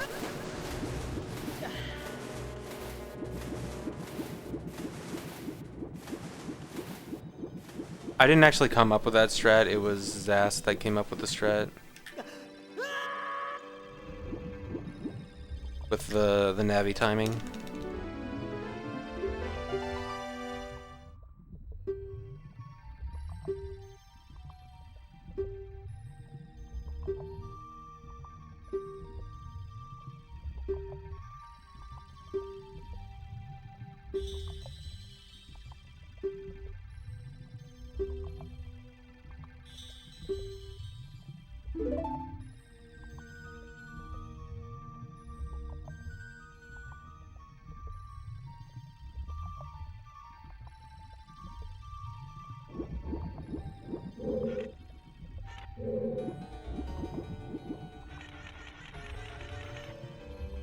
And so the entire reason for getting that key in the Dragon Head room was to skip that key right below me that I normally need to blow up the wall for, so I can save that bomb chew.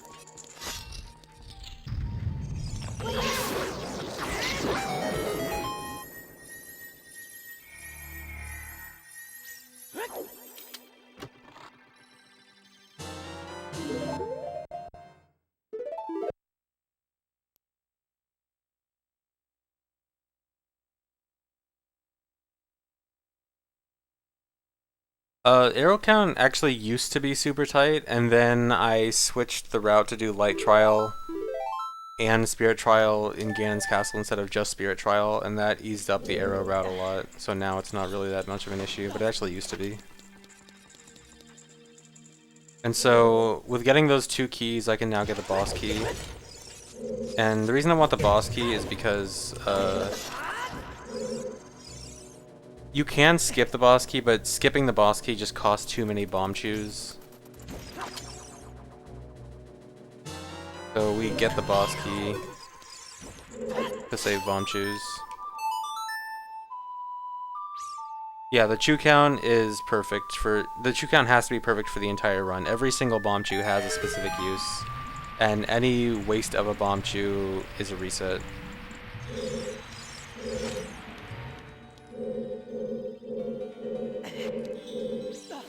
What did I do?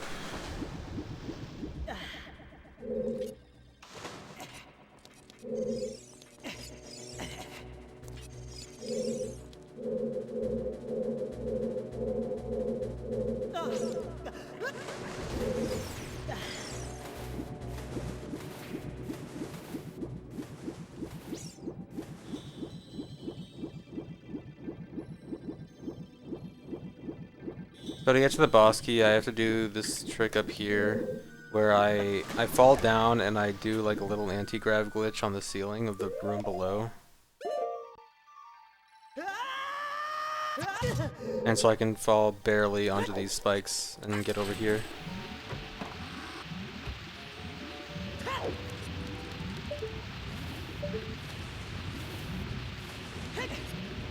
That was a terrible jump, wow. Wasn't even close.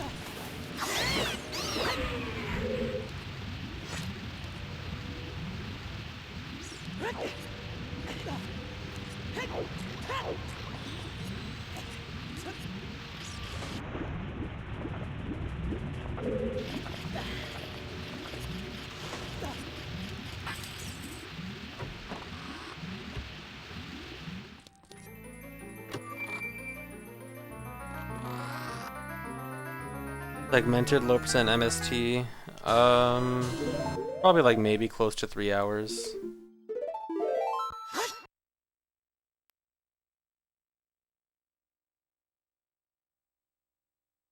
Oh, split.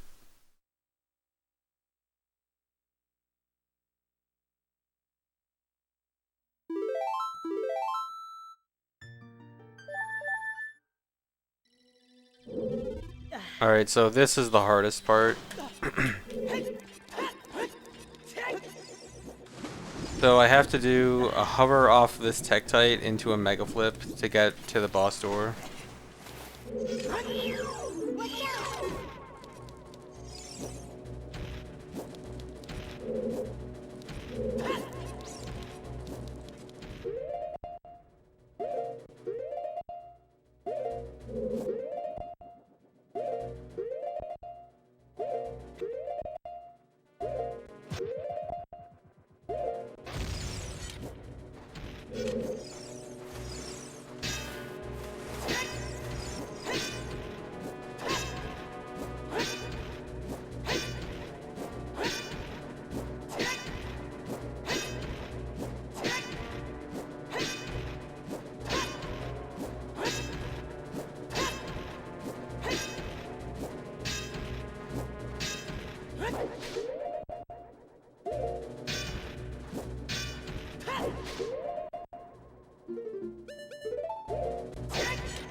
Where's the fairy? Please catch it. Okay. So yeah, I had to do that, the hover and Mega Flip off the Tektite. It used to be a 2-chew hover and then a Mega Flip off the Tektite, but that had to save that chew, so I had to do a bunch of hovers off the Tektite. And then I also duped a fairy to get... so I have 2 fairies now. Now, the fairy thing is kind of interesting. So there's safety for Morpha because the Morpha fight is very hard. But if I have a really good Morpha fight and I don't use the fairies, then I save time at Ganon's Castle too, because I need 2 fairies for Ganon's Castle for Fire Trial. So anyway, if you haven't seen the Morpha fight yet, I don't have the hookshot. And that makes the fight interesting.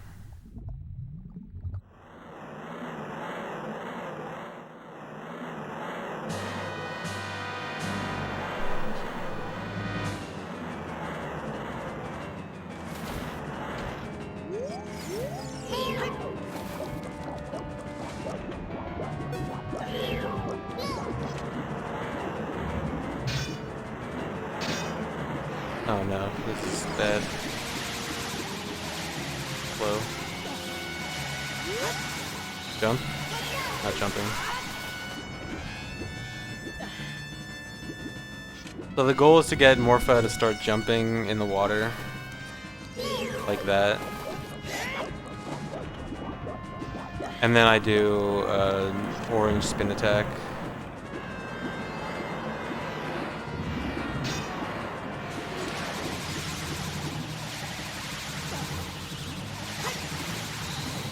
Come on, jump.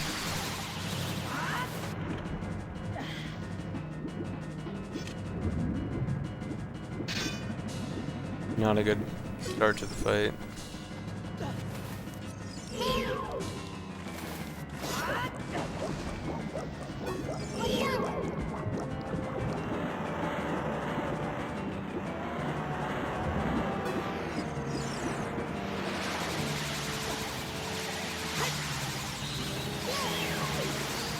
you serious? Like, the way I try to manipulate Morpha is that generally if I climb like right as the tentacle comes out, Morpha will start jumping. But it doesn't work all the time, and then when it doesn't work, I don't know what to do.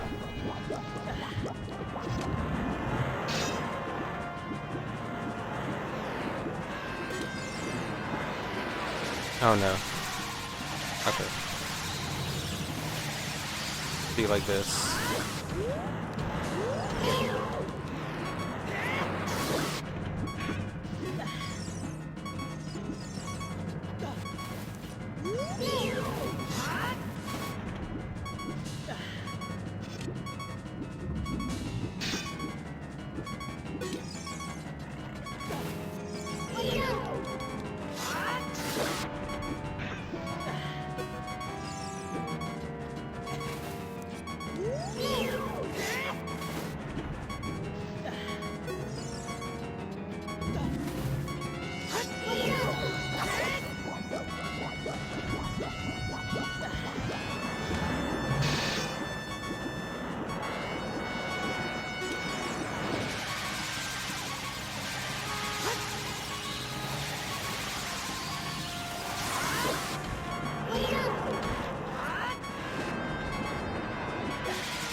Cool.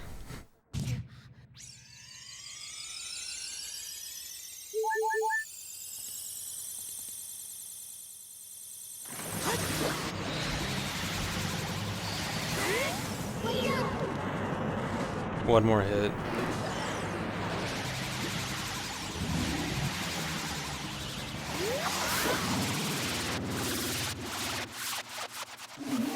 Alright, slow fight, but it worked.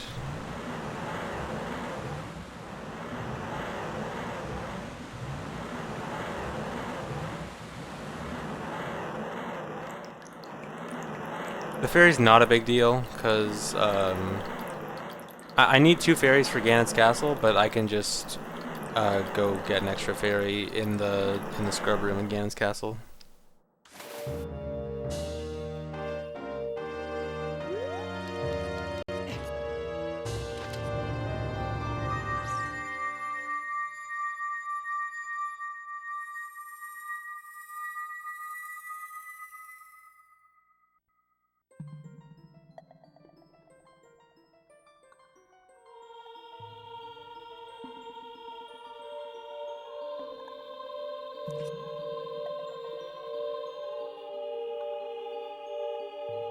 Alright, cool, Extras. That's a gigantic range.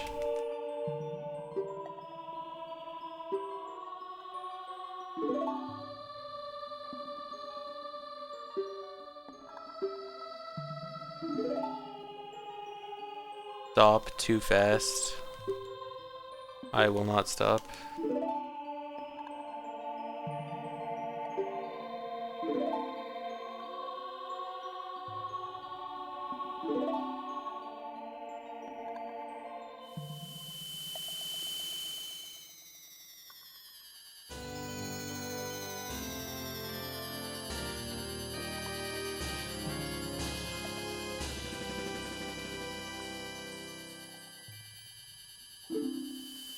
There's definitely a chance this run can go downhill. Trials are still really hard.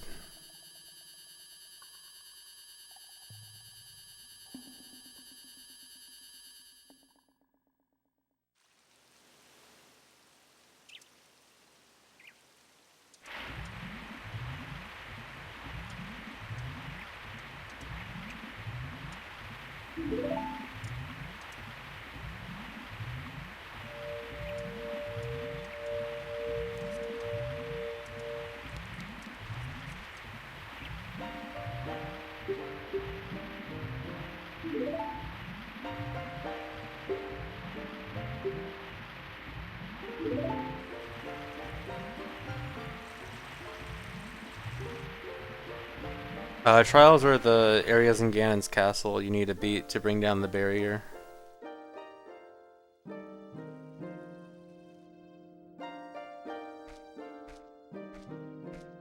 Can the run also go uphill? Yes, it can. In fact, if trials go well, if I don't lose time in trials, like just gameplay wise, then I get like a 3-minute time save automatically because I already did light trial, which my PB didn't do until later.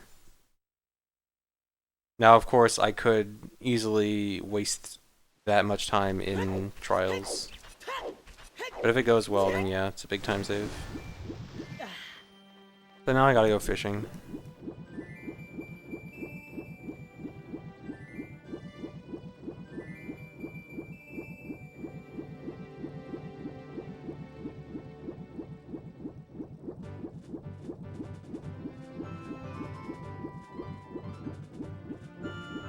Yeah, check out this fire arrow skip right here.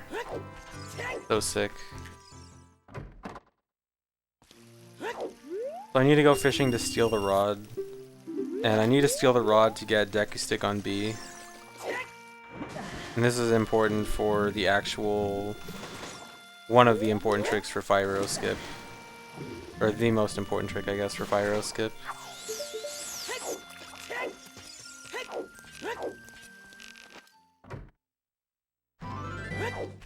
So by stealing the rod, going in and out of water, and then save warping, really just pausing, it'll put a Deku Stick on my B button. And so the reason this is important is I'm going to go to Ganon's Castle and go to Forest Trial. And in Forest Trial, there's a bunch of torches you need to light. And that's one of the main reasons you needed fire arrows in the first place.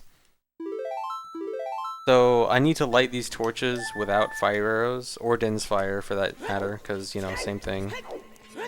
And so I'm going to do a glitch called Action Swap, where if you have one item in your hand and you do a glitch called Quick Draw, where you try to take out an item but it doesn't quite come out because you get interrupted, it can cause some weird side effects, like weird actions will happen. And if you specifically do it with Deku Stick and a first-person item, in this case I'm going to do it with the bow, it's going to shoot a lit arrow. And I'll be able to light the torches with that.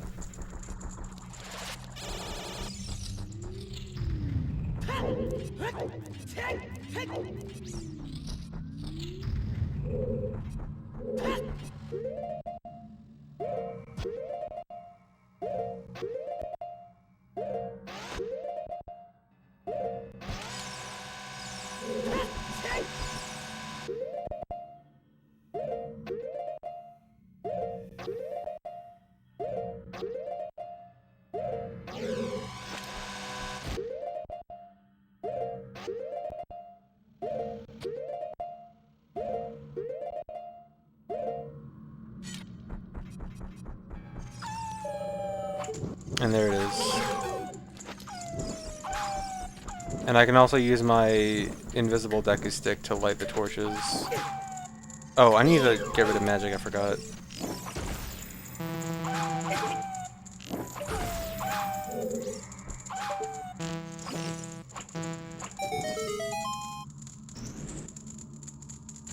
And an interesting thing to note about the action swap for the lit arrow is the lit arrow is actually aimed upwards really high. And so a big thing that was preventing fire arrow skip this whole time was Shadow Trial, because Shadow Trial, you normally use fire arrows for Shadow Trial, and you don't need fire arrows for Shadow Trial, you can do it without fire arrows, but it requires a bunch of bomb shoes. And the reason you couldn't do you use action swap for Shadow Trial is because the angle was just too high and it doesn't clear the gap.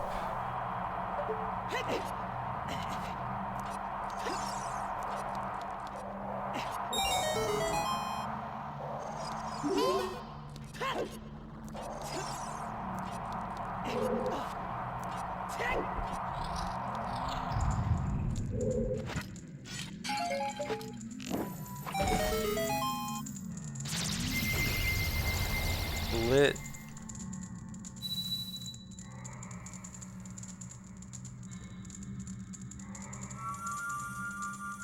Yeah, Tess, Slopes, and MST would have the same number of items.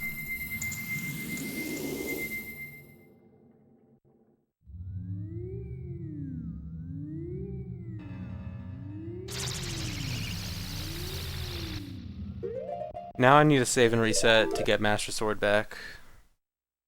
I don't want to keep Deku Stick on B. Deku Stick on B would be counted as an item, but I already got a Deku Stick as child, so it's not an additional item.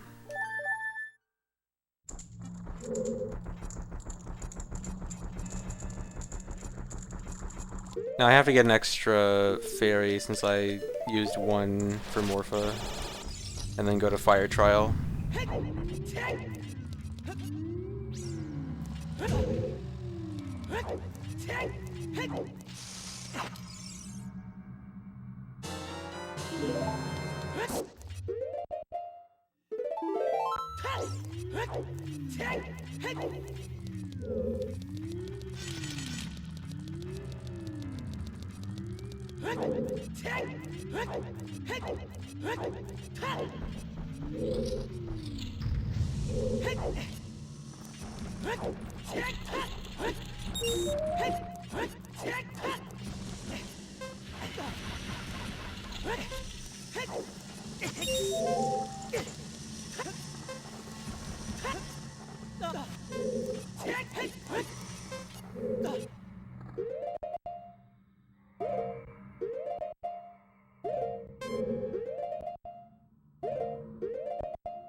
Alright, that was good.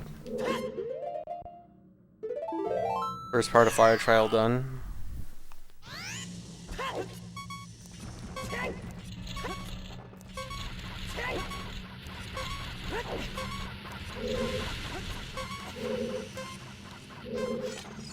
So now from here I need to hover to the end.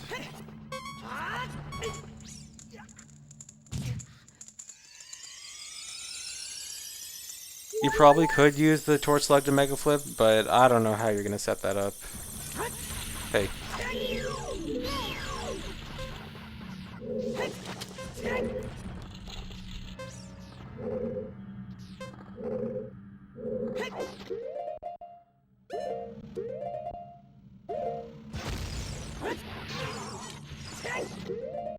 So I hover off the fire bubble there to save a Bombchu.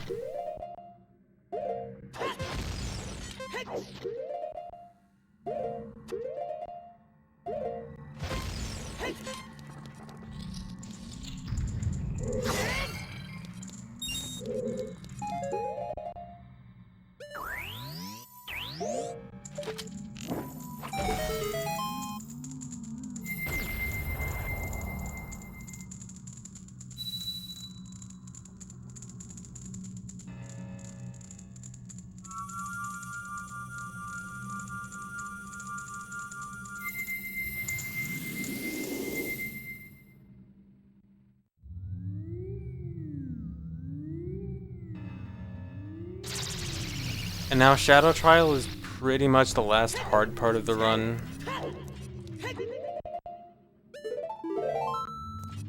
It's just a big hover and Mega Flips.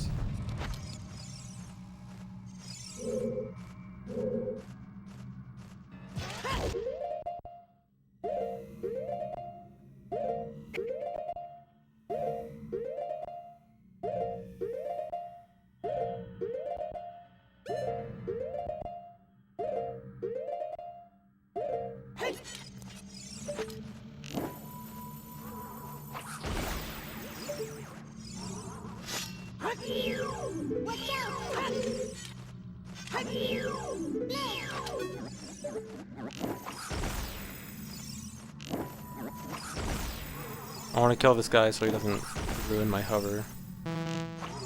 Oh my god.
And that's it for bomb shoes.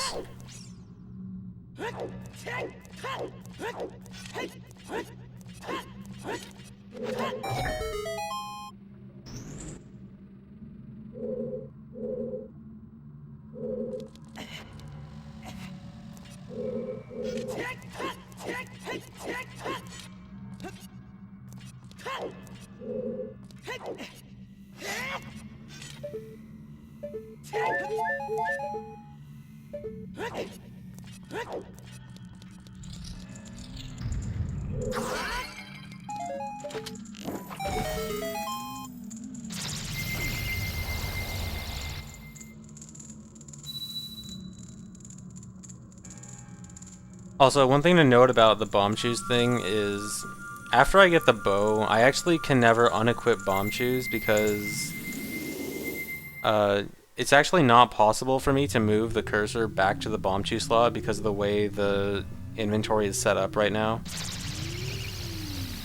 So I have to never unequip bomb shoes until I am completely out of bomb shoes. But finally, now's the time and I can actually unequip it. Same with this fish, actually. This fish is still in my fake bottle that doesn't exist in my inventory. So I can finally put it in a real bottle.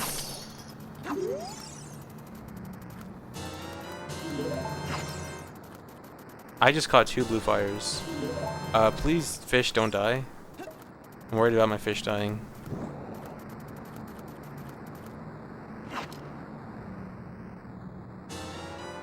Okay.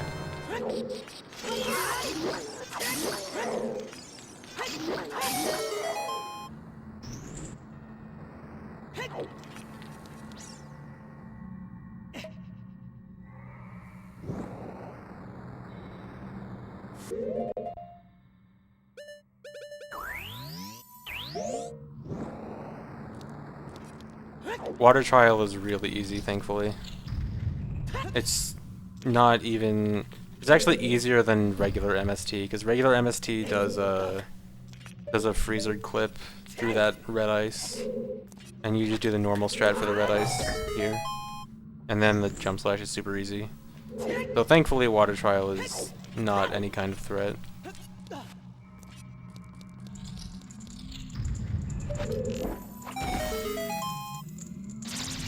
I have to drop the fish there because I want to put the fish in a real bottle so that I don't have to worry about accidentally unequipping it or something like that. Like, I can finally put the fish in an actual bottle in my inventory. No, not new route. Wait a minute, I split early for finishing trials.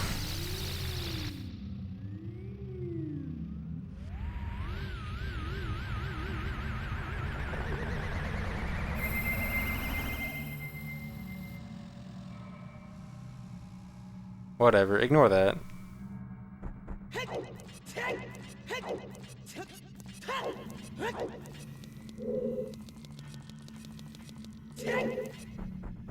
And so now I go to the final dungeon, the Deku Tree.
I know, dude, this backwalk is sick. I love backwalking all the way across Hyrule Field.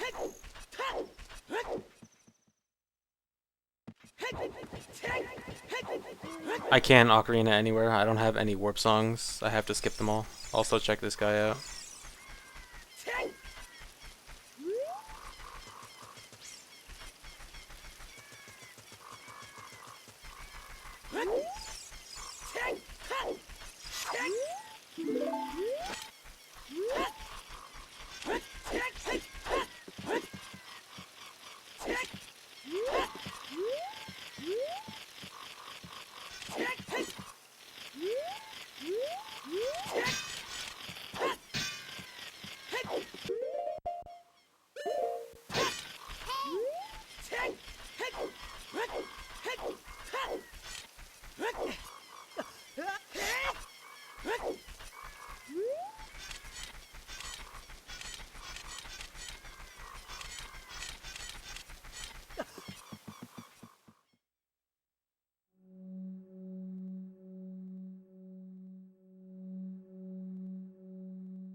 Yeah, the jump slash is pretty much just for safety.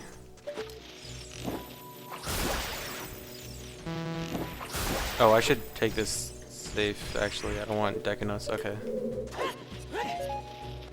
It's actually better if I enter here with no magic. I actually should probably, like, manage my magic better, so I make sure I come here with no magic.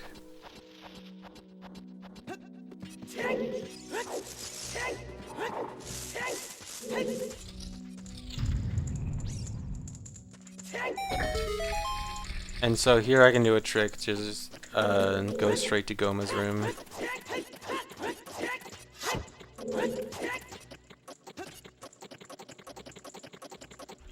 If I get nuts, I have to reset.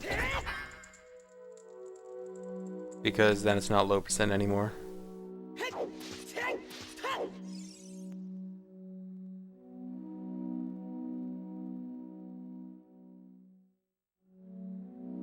No, I'm not going to SGDQ.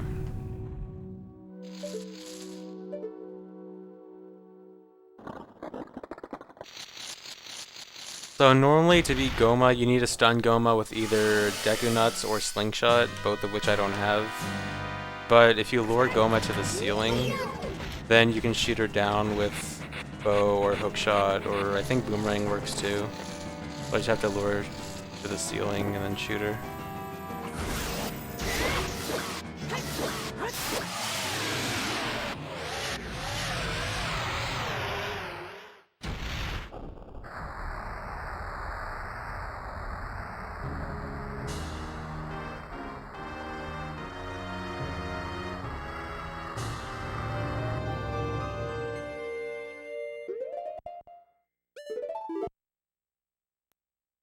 And now I have to save and reset, so I can actually do the wrong warp, so it makes the wall in front of the door go away.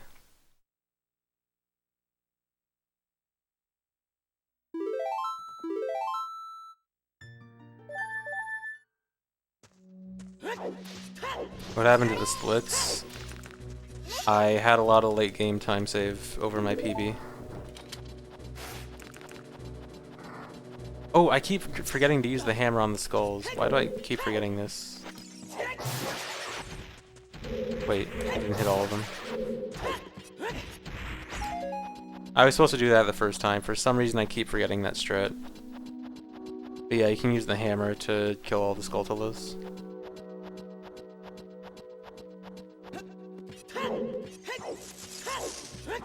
So I have to do the same trick again.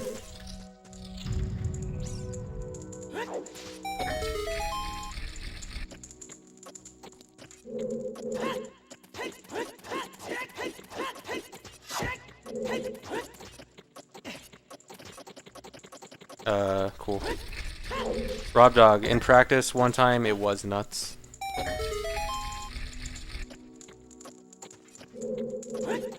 That exact scenario.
So, I don't have any chews, that means I can't do Void Warp, so I have to go down the tower normally.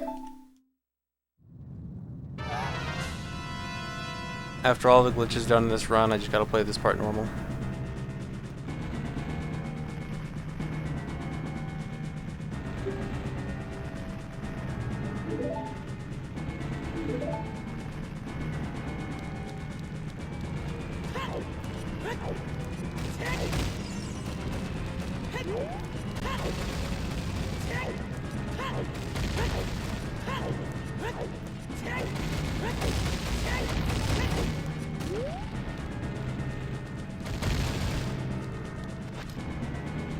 Oh my god, I almost got a kiss there.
Thanks for the sub, Rye something. I missed your name.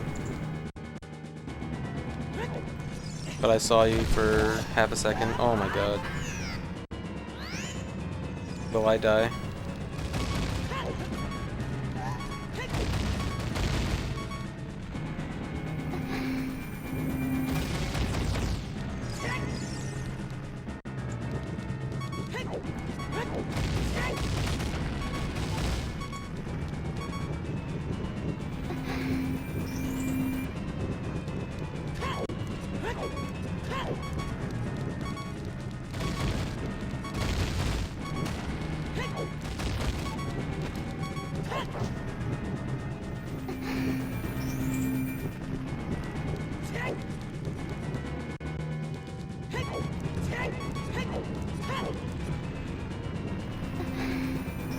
No, why would I drink fish? That wastes like 10 seconds. When I could waste 0 seconds and just not die. I think I had the kiss and I ruined it by swinging the hammer. I'm sorry.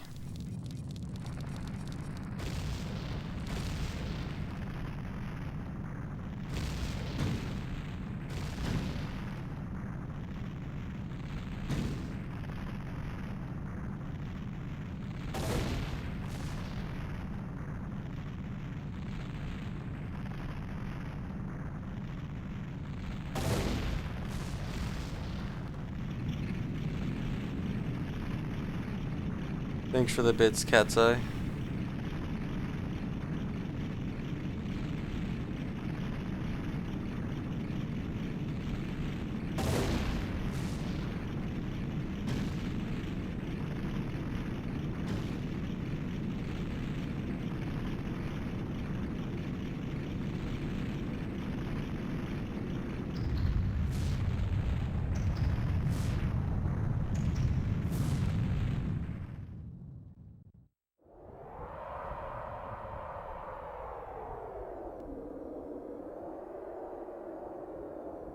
Woof woof.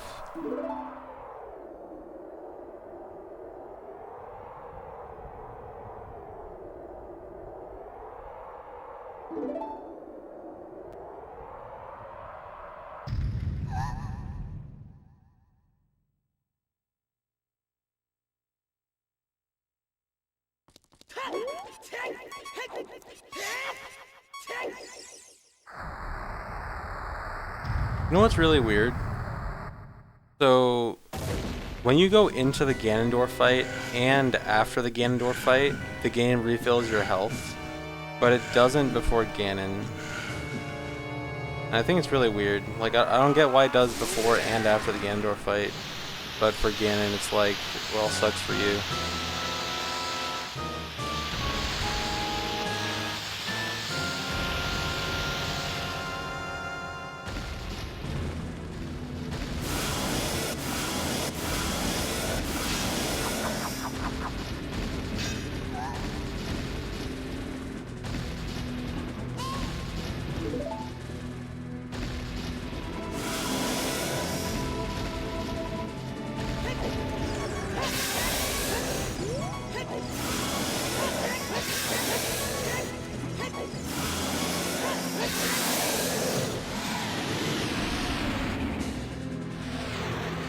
I am scared of dying, because this is... I'm not used to the Ganon fight on VC. The VC Ganon fight feels like it's twice as fast as N64. It's like the Ganon fight on 200cc in Mario Kart. And I'm not used to it. Too fast for me.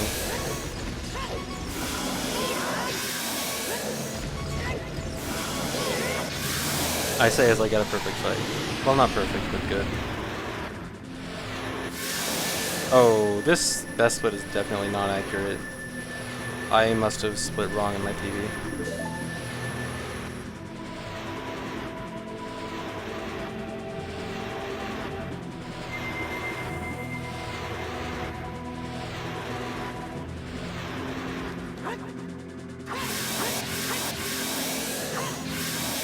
Cool.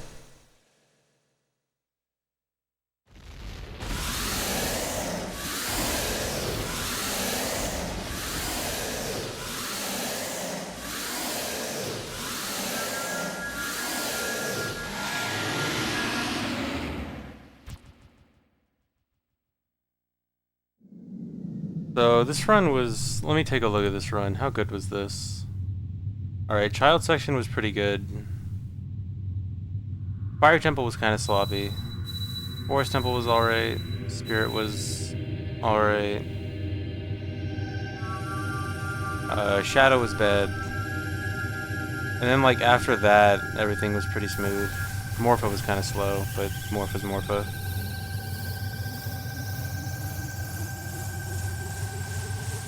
Man, if I didn't fail Shadow Medallion cutscene skip, I would probably say I'm done. But I hate that. I don't know. No, my 23 item record was 310, I think. 315 was another PB I had, though. You're probably thinking of that. Yeah, I definitely want to commentate this when I get a good run. It might be this run. Because, like, other than Shadow Medallion cutscene skip, I don't have a whole lot of complaints. I feel like I should do one more. Or, like, try to beat this one more time. Thanks for the sub, Trazy.